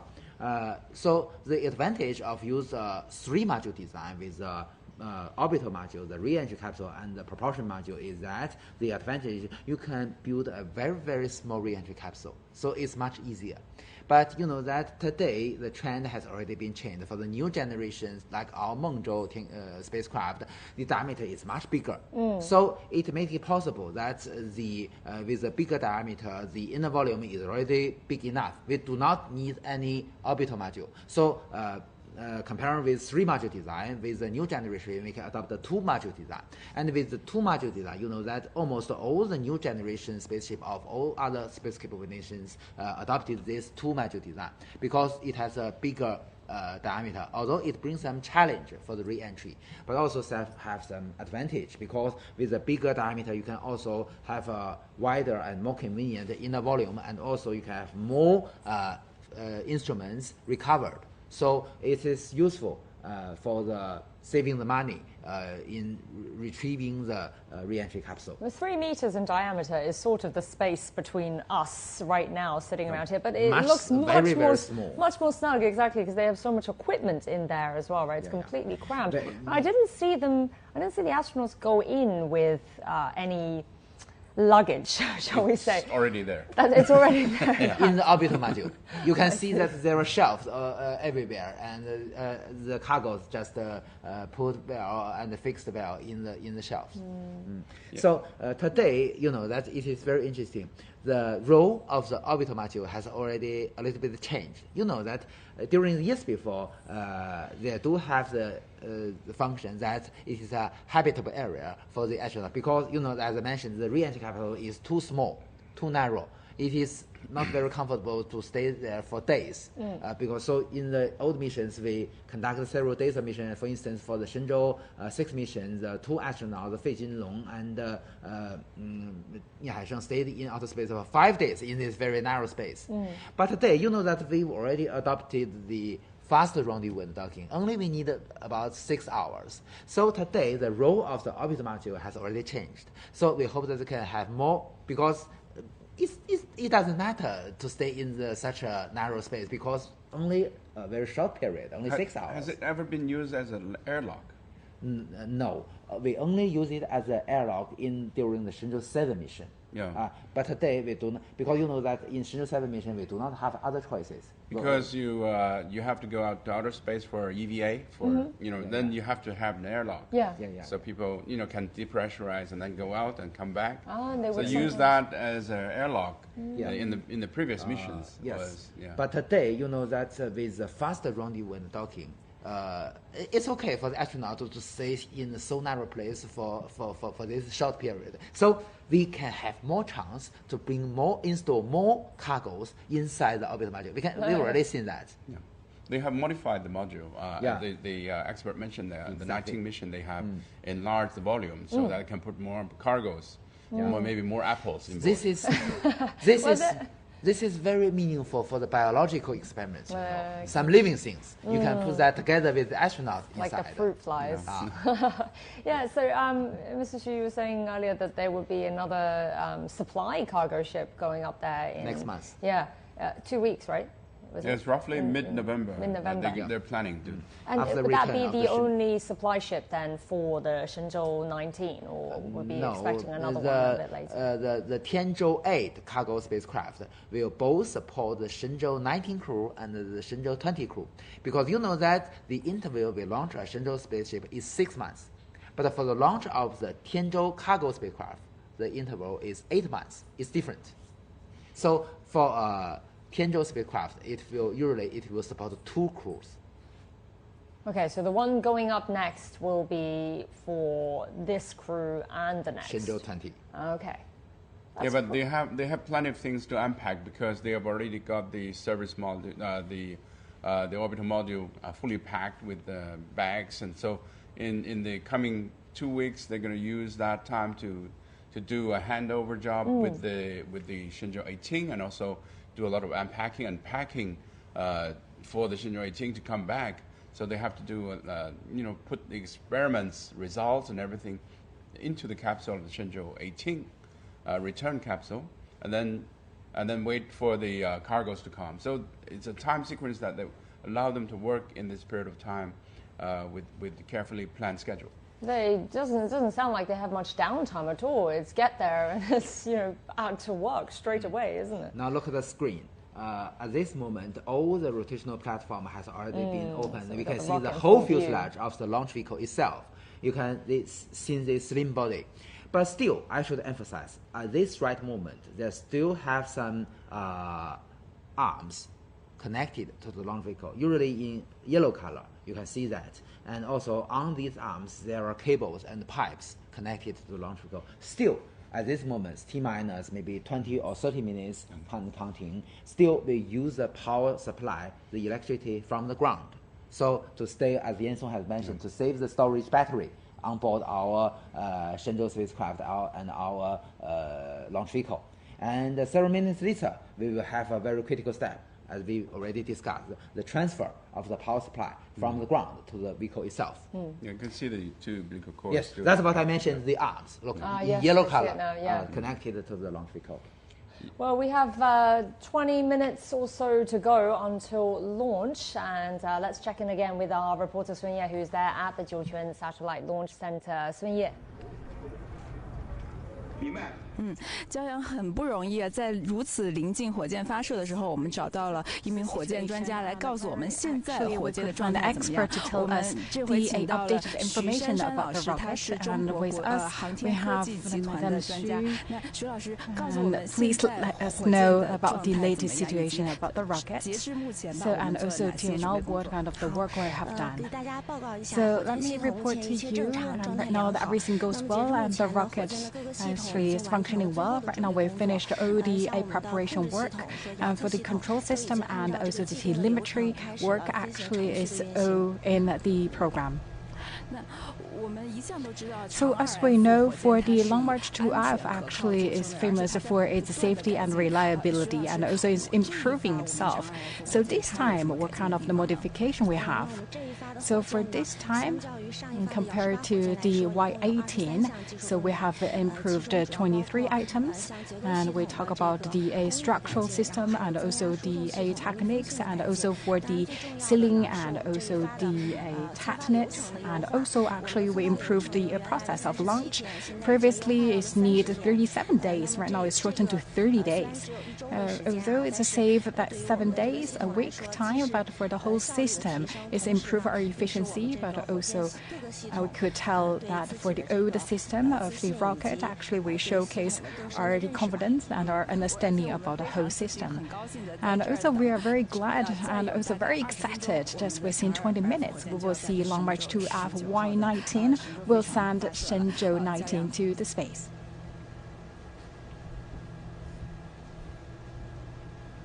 All right, Sun Ye, thank you so much to you and your guest there. We'll check in with you again later. So lots of improvements made to every new edition of the rocket. Mr. Xu, what would you say are, do you think, some of the most impressive improvements made this round? Well, I think the engineer has mentioned not only the launch vehicle itself has been improved with 20 plus items, but also 23, right? Yeah, but also the Shenzhou itself, which is the launch vehicle and the capsule are manufactured by different academies. The launch vehicle is manufactured by the Chinese Academy of Launch Vehicle Technology. The capsule is manufactured by Chinese Academy of Space Technology. So all of them are working together to improve the efficiency, the reliability of the launch vehicle. We know there are changes. If you put a change to, for example, software, there will be a 7% chance that you will have another hiccup with the complete system. 7% chance. Yeah, That's very exact. Yeah. So if you put a change into the system, you have to consider all aspects, and this has been experienced by the Europeans' Ariane 5, because Ariane 5 is using the Ariane 4 launch vehicle softwares, but the software was modified in such a way that lots of unfitted software functions were remained in the Ariane 5 launch vehicle. So that had a catastrophic failure for the first launch. So when you make changes, you have to be very careful that this affects the other sides of the complete design. So they made very careful improvement. I think it's very important to increase the efficiency of the launching campaign. She said from 37 to 30 days. That means a lot of manpower saved, and lots of travels, and a lot of logistics, and lots of technical support has been saved. So I think that is a great improvement. to the launch vehicle and the whole system for a more efficient launching campaign. Actually, Professor Yang, there's something I wanted to ask you earlier when we were talking about the IAC. So the theme this year was responsible space activities for sustainable development, right? So how does China's rocket and the Tiangong space station, how does that all fit into this? Well, you know that during this IAC, we also have many events related to the China's manned space activities and lunar explorations. To have a sustainable future, you know that the leaders of China Aerospace, including Mr. Li Guoping and also Mr. Lin Xiqiang, although it's online. Okay, T-minus 15 minutes and counting. So this is also another milestone for the launch. So the commander on the launch site system are ensuring every subsystem goes okay. Go for launch. 15 minutes to go to the Shenzhou-19 launches. Okay, so everything needs to be checked. Okay. So just during the IAC, that the leaders from China Aerospace expressed that China always recognize that sustainability is a very important consideration of all space activities, including, you know, that the debris reduction.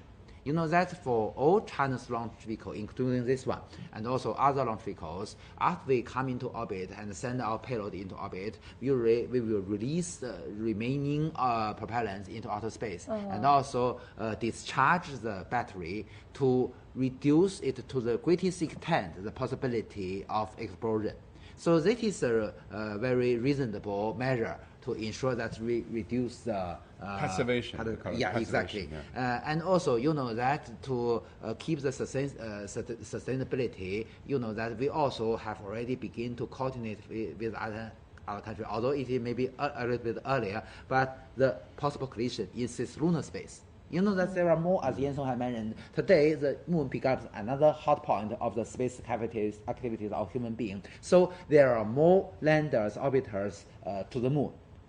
Just during IAC, I met some private companies, including the Intuitive Machines from the United States. They provide the lunar landers commercially, and you know, and also other. I can see in the exhibition area, I can see a lot of moon landers, either those from the universities or from the private firms or from the national teams. So today is the right moment for us to coordinate our human space activities in the cislunar space, either in orbit or on the lunar surface. So because you know that we've already found water on the lunar surface, and also potentially in the future we can utilize the helium-3 to solve the energy problem of human beings. So it is very hopeful today we have the more and more chance to adopt the commercial style, a commercial manner in our space activities to provide all kinds of services to deliver goods to the lunar surface, or provide the communications or other services. So today, the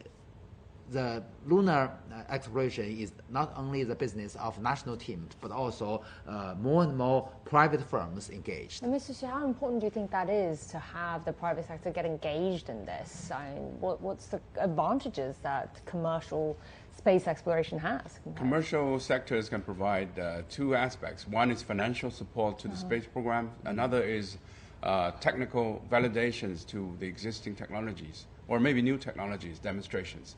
But they also have a risk because Professor Yang mentioned about the space debris issue.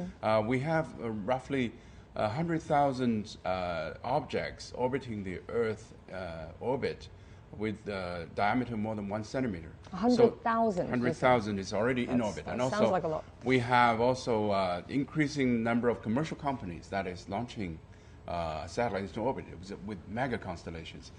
All three astronauts you can see on board, they have also the risk of colliding with space debris. Yeah. So one of the launching campaign has to do is to calculate the orbit, because they have modularized all the space debris, and they have to calculate very carefully the opening of the space debris so that the astronauts can travel to the station safely.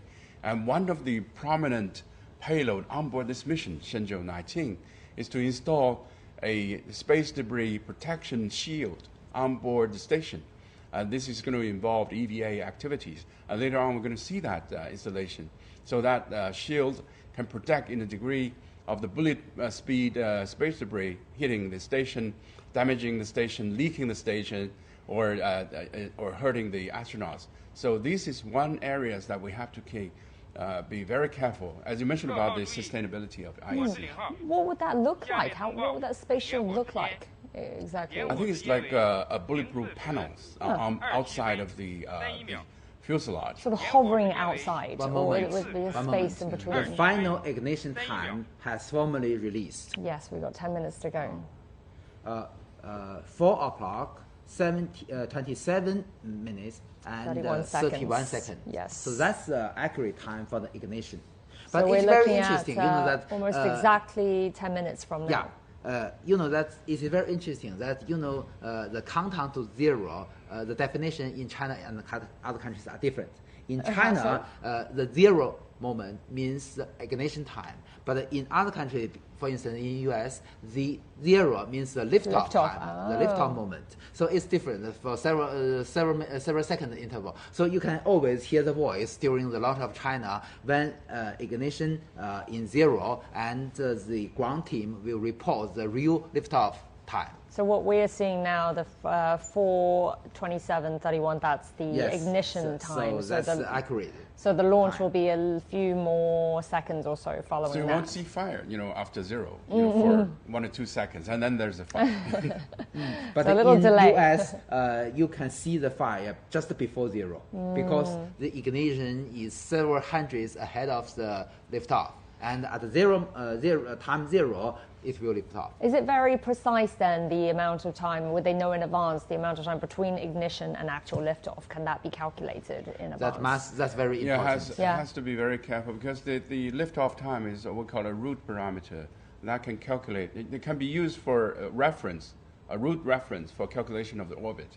So once liftoff, there is going to be announcement, the exact timing up to the milliseconds, what time the liftoff. Exactly. So then after we see the ignition, which was announced there, how many more seconds after that will we then see the rocket actually lift off? Yeah. Just 2 seconds. Okay, so it's not a big delay. The ground team will report the real liftoff time, the real liftoff moment, accurate to milliseconds. Yeah, after the liftoff, there's a first announcement. You can hear from there's a parameters. It's going to be announced by the control. So there's going to be a series of numbers. So that number is going to be used for calculation of exact orbit in the coming future. For instance, for this launch, there will be a voice called 起飞时刻动4时27分31秒497毫秒. Would you like to give that to us in English? Okay. Professor Yang? That's an example. So that called the real liftoff time is 4 o'clock, 27 minutes and 31 seconds and several milliseconds. So that would be phonetically similar to yeah. So that's so every time the same style. Yeah, but the crew looks calm and firm, as they call it, and they're ready to experience. They still haven't 2 of them are first timers. Yeah, they still haven't put their visor, the helmet on properly, have they? So you can see Miss Wang Haoze sit nearest to the camera. And already we can see maybe her face mask has already her face window has already been closed, I believe. Wait, she's the one that's at the bottom of the screen, or the farther one? She's one at the far closer end, right? to the bottom of the screen. Bottom of the screen. Yes, exactly. So as I mentioned, she is 03. Usually the flight engineer and all the payload experts sit in this position. And 02, as I mentioned, is Mr.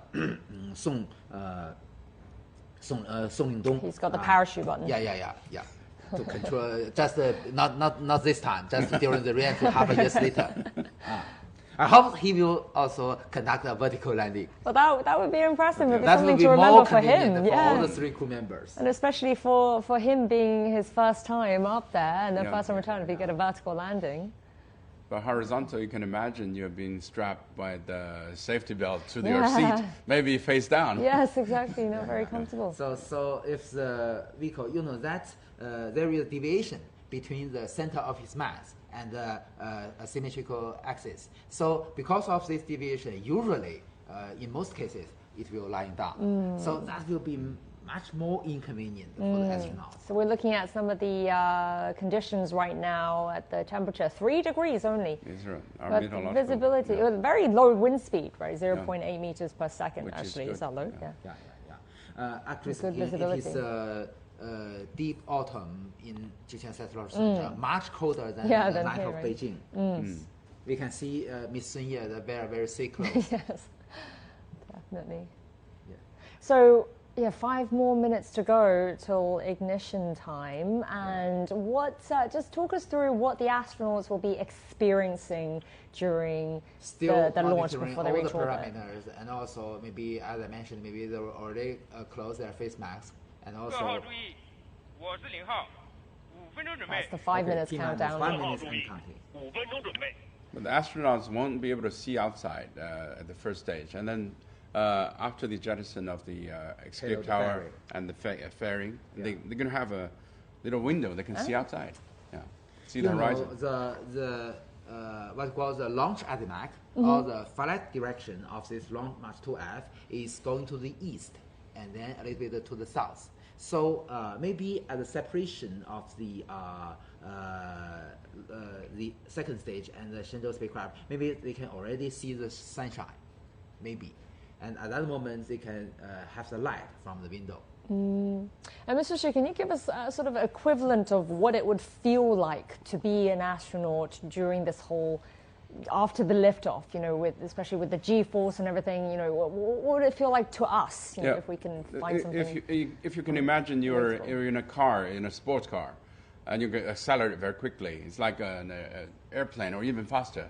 Then you go vertically, but you're going vertically up with the acceleration, and then that would happen in the first, let's say, 10 minutes.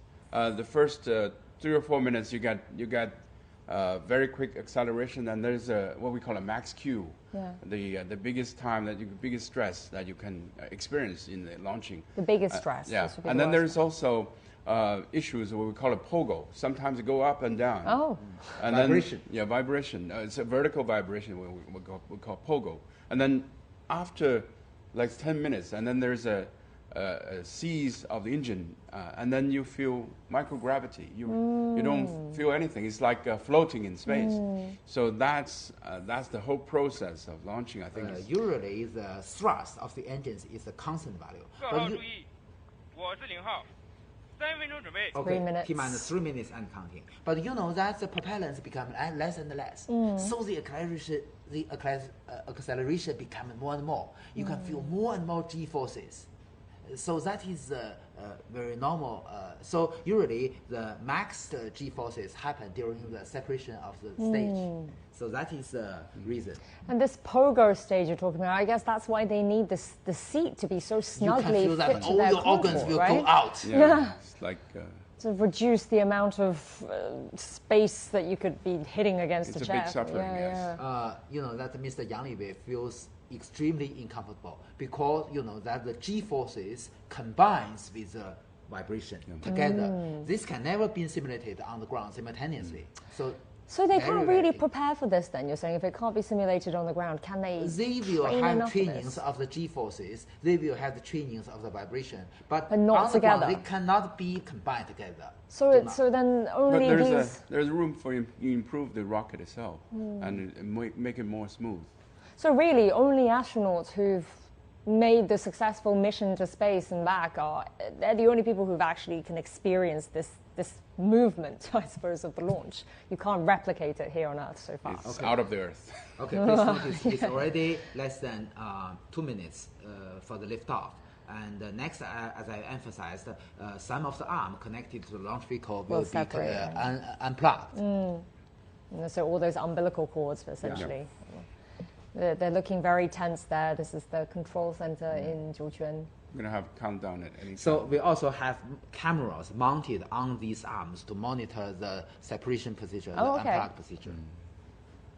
So today we have more measures than before to ensure the safety. I wonder how nervous they're feeling. Okay, this is the 1 minute countdown now. T-minus 1 minute and counting.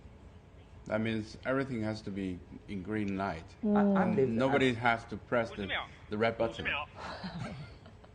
Don't touch anything. Yeah. The number of systems that has to work together. But they're so practiced at this now. You know, they're so experienced with this whole process. All the 40 arms seconds. untouched.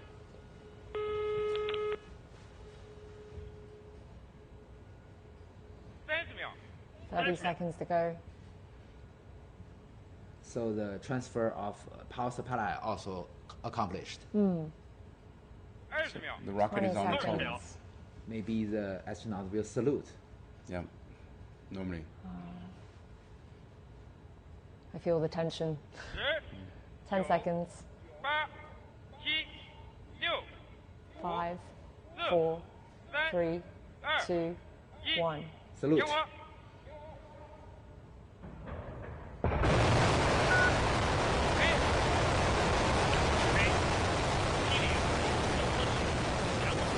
That's a report of the real top time. And the tower is cleared now. I counted as well after the ignition, about 2 seconds, yes. So that's it. That's we a already long march have carrier a rocket. successful liftoff.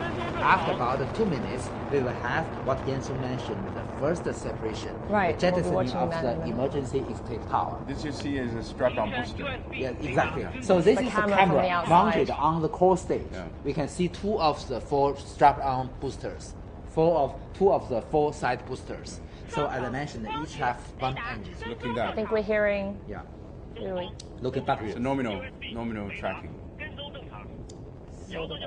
Now we can see that on the right of the screen is the camera mounted inside the re-entry capsule, and on the left is what the camera, as Yansong, the camera mounted on the core stage, looking backwards. So at this point, they're not feeling so bad. It's when the boosters come We off. have they're saying G-forces that's and when- vibration, not very comfortable. They're accelerating. Yes. And it became more and more worse because with more and more acceleration, with less and less propellants. So it will get progressively worse. Right now is not the worst part. There's a max Q. There's maximum time. You know. Right. You're in the transonic procedure. So any minute now, I think we'll see the propellants come The off, speed right, is the not boosters. still. It is very interesting that maybe at this, maybe next ceremonies in Beijing, maybe on the top of this building, you can see the trajectory because it's very bright. And And we it's should close get to Beijing. outside. You can see the trajectory of the second stage. Now you can pay attention to the escape tower. It's going to be ejected anytime. Exactly. Yeah. At about 2 It's gonna be minutes. a small fire on top of the rocket. Right, looking at the very point of the rocket. Oh, Oh, there okay. it is. It just Great. went. Jettison. Yeah. But still, we have rocket engines on the payload fairing. If anything wrong happens, we can still use the engines to separate the rocket. The image on the right there that we saw was a simulation, was it? Or, Yeah. Yeah. And now this is a real, This is the- real yeah. optical. Yeah. Well, on the left of the screen is the infrared video images. Yeah. Next stage is the separation of the strap-on booster. You're going to see 4 Yeah. 4 strap-ons are going to be 4 separate at the same light time. spots. Yeah. Okay.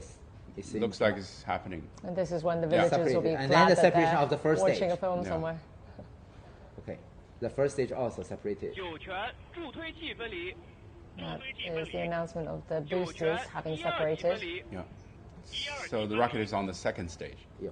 Yes. And the next step will be the separation of the 2 payload fairings. At that moment, maybe the astronaut can enjoy the view. Yeah. The separation of the fairing means you're out of this world now. Then you're out of the atmosphere, and you have no drag Do from. not need the protection of the Literally out of aerodynamic this world. forces. No. Now, this is a video get by the camera mounted on the rear part of the second stage, and this is a video inside the payload fairing. We can see the folded solar panels of the Shenzhou spacecraft. And when that is released, You see Okay, the separated. the there fairing's we go. gone. The bottom right screen there. Fairing's gone. Now they can see the world. But obviously, at this moment, the Shenzhou spacecraft is still in the shadow area of the Earth, so the There's astronaut cannot not see much the light of view. the sun. Yeah. But they can already view the beautiful Earth now. They're checking their It should be manual above again. Shandong at this moment. Not yet. Maybe 7 minutes later. Yeah. The separation point of the launch vehicle, the second stage, and the Shenzhou spacecraft will be to the east of the eastern coast of China Sea. maybe in the Yellow Sea area. So it's all very precise where it's going at what time. You can predict. Everything is designed. Yeah. So the USB reader works normally, and also tracking. Nominal tracking, nominal functioning. So everything goes well now. Yeah, and the astronauts are looking pretty comfortable in there, flipping through their manuals. Now you can see that on the second stage, we have one main engine and several vernier engines. The main engine has a thrust more than 80 tons. And the vernier engine to change the stability and also direction of the second stage. And the next step will be the shutdown of the main engine. But the full vernier engine is still working for several seconds to ensure the accuracy of the trajectory. Now you can see that's the second stage, because it is at night, it's very bright. Yeah. This is a camera mounted on the end of the second stage, looking backwards. So far with the Shenzhou missions, have we ever had a daytime launch? I with think manned missions? we do. Manned missions? Yes, we do. The second stage works much longer than the first stage, although it has a shorter length, has less propellants, but because it only has one main engine, about 80 tons level, so it works much longer. Okay, Qingdao ground station has already have the data link connected to the launch vehicle. But this moment is still to the west. Yes, west, yeah. And then it will fly across the Qingdao. And still have connections with Weinan Station in Shanxi province. That's my hometown. Yeah. Getting a good view there. So you can visit the ground station. So I guess it's above Hebei at this moment. Maybe in Shandong. Yeah. So after Shandong, it's going to be entering the Pacific, and then the boat will take over. Our space tracking ship, our Yuanwang 3 space tracking ship. So we can really draw out the map of exactly where this You rocket can see is the bright passing flame now. of the vernier engine, and also in the middle is the main engine, very bright. So the vernier engine can have a servo unit to move its direction to change the attitude of the second stage, and also to keep it stable. What period of time are we looking at before they reach orbit? About more than 9 minutes after launch. So I think you can see that the engine is continue to accelerate the capsule so that it can reach roughly 7.8 kilometers per second speed, which is what we call cosmic speed for not coming back to Earth, but it's circling around the Earth. That's the minimum speed that they request to go around the Earth, and also they're accelerating to the altitude of which is a little less than 400 kilometers above the Earth, which is the station altitude. We said earlier how they chose this time so that the whole rendezvous and docking, the whole process will take less time, 6.5 hours, right? Then what's the longest that China's manned space missions have taken then for this process? For the Shenzhou, for the Tiangong 1 and the Tiangong 2 missions, usually they took 2 days. 2 days. Okay, That's the main a engine difference. of the second stage has shut down, which means that the main acceleration procedure is already been accomplished. And the astronaut now, the G-forces is much less than before, much more comfortable than before. And then with several seconds will be the shutdown of the 4 vernier engines. You can now still see the 4 vernier engines. Well, let's check in now with Zheng Yibing, who's at the Beijing Aerospace Control Center. Yibing, so everybody must be tracking the progress of the rocket there. What's the latest? Shenzhou-19 spacecraft has been launched from the Jiuquan Satellite Launch Center, and we saw the exciting moment of the ignition and liftoff of the flight combination of Long March 2F carrier rocket and Shenzhou-19 manned spacecraft. And this is the 14th manned space flight mission of China. And also, its mission is to send the Shenzhou-19 crew to China's Tiangong space station to take the baton from the Shenzhou-18 crew for the 6 month long stay in China's space station. And also here, here at the Beijing Aerospace Control Center, we saw the whole process of this launch sequence. From the see-off ceremony from the Wentiange Pavilion to the system check at the Beijing Aerospace Control Center, and from the counting down at the Jiuquan Satellite Launch Center to the separation of the boosters and the first and second stages. And while the three taikonauts, or the Chinese astronauts, just like Mr. Yang Yuguang in the studio said, they look very comfortable. So Mr. Cai Xuzhe and Song Lingdong and Wang Haoze, they look very calm and determined. They do prepare for this mission. And well, this mission, or the flight mission of the Shenzhou-19 crew, takes a fast rendezvous and docking mode, just like the previous 7 mission from the Shenzhou-12 3 years ago to the Shenzhou-18 just 6 months ago. They all took the fast rendezvous docking mode. It took about 6.5 hours to get for the spacecraft to get to the Tiangong space station. So now at the current time, we saw on the big screen is the status of the Shenzhou-19 crew, but in the moment later, we are going to see the Shenzhou-18 crew. They're waiting in the Chinese space station and waiting for the coming of the newcomers to the station. And during the recent days, they have made a very full preparation to welcome the newcomers. And we're going to see the meet and fantastic meet, the space meet of the 2 Shenzhou crews in China's Tiangong space station. Although this is a routine launch mission after China's space station entered its application and development stage, we all see the details, and we also see that is very exciting moment. Just like the crews of the Shenzhou's always said in the China space station together, China's space is always worth looking forward to. Back to you. Yibing, thank you so much for being at the Beijing Aerospace Control Center. Just during Yibing's description, we've already seen the successful separation between the end stage and the Shenzhou spacecraft. And now you may notice that the Shenzhou spacecraft is already in the sunshine area. You can see the beautiful curvature of the horizon of the Earth. Very beautiful. This is the camera outside the capsule. Yeah. And so soon we'll be expecting the solar panels to open up, right? Unfolded, will be extended within several minutes. That marks the success. Yeah. Although we don't usually hear the announcement from the control center of the official, the commander of the launch site system. Now you can see the camera on the propulsion module, which can monitor the unfolding procedure of the launch solar panels. We just heard some various reports there. And also, as I emphasized, you can see the beautiful curvature of the Earth's horizon. Okay, unfolded.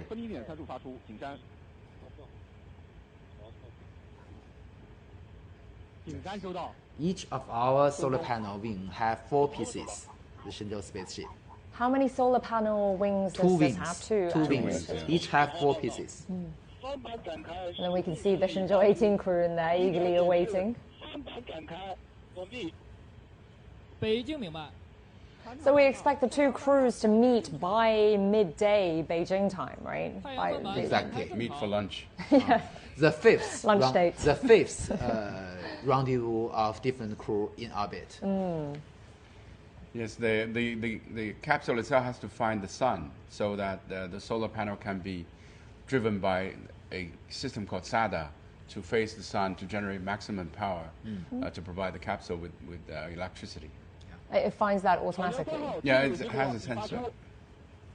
And the orbit maneuver to chasing the Tiangong space station will all be done automatically. We're hearing that they're saying the panels are rotating normally. Ground staff report, as Yan Song has mentioned, the SADA working normally.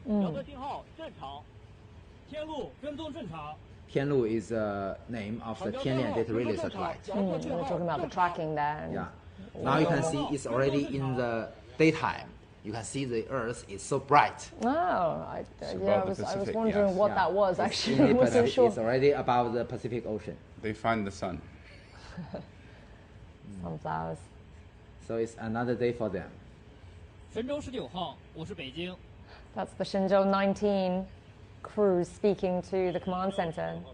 Oh wait, the other way around. The voice of Mr. Cai Xizhe. Report on the health conditions.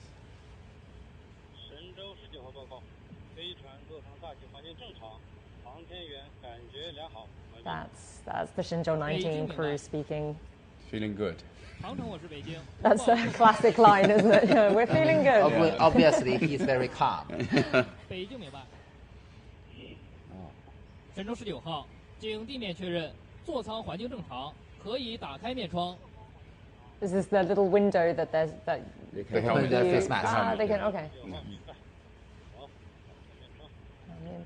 Because this moment, the inner atmosphere inside the cabin is in a normal condition. There, they just open it not up. hazardous to the astronauts. What sort of temperatures is inside this capsule right in now? room temperature, usually very something. comfortable for them. Maybe 20, maybe 25 degrees. Yeah. But when they open up the that helmet, the visor, would they feel a change in the pressure? No. It's adjusted to the human adapted conditions. Yeah. What we call life support system on board the capsule. Okay, both the space tracking ship, Changjiang 3号, or the Yuanwang 3 tracking ship, and also the Tianlu or the Tianlian data relay satellite have normal communication link with the vehicle. So we have redundancy measures, both from the sky and from the sea. So this view we're looking at right now on the screen, so this is a camera mounted on the Shenzhou spaceship. And that outside bright orb is the bright one on the top right is the Earth. That's with cloud. Really fascinating view. Maybe it's all right, not cloud. Maybe it's because white it is too bright. It's just because it's too bright. Yeah. That's not a view everyone gets to see. It is over exposure of the camera. I hope we can go there and see it. Maybe with these privately, operated spacecrafts. You will be the fifth batch.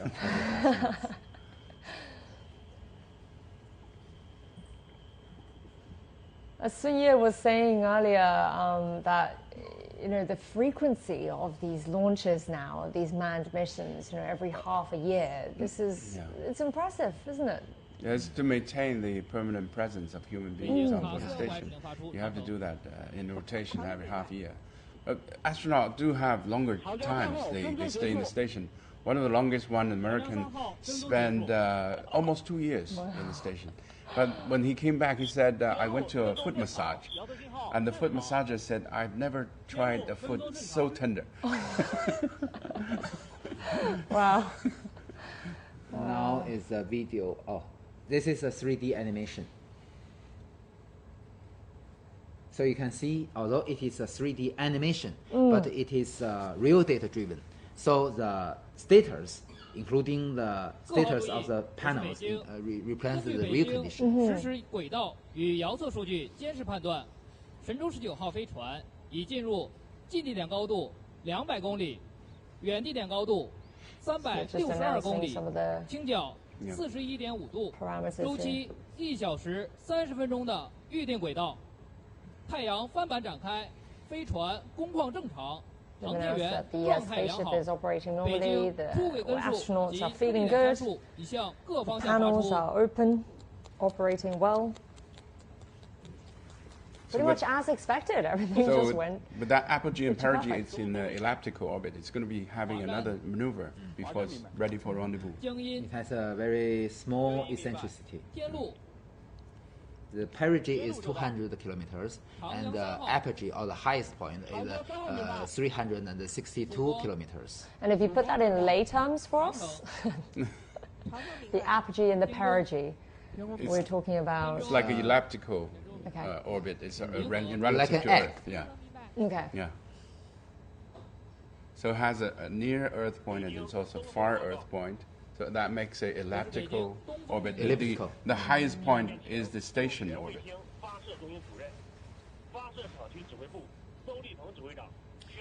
So the commander will announce the success, and we will see the big red screen. Yes, we'll be hearing it very soon. Like my tie. Officials, comrades.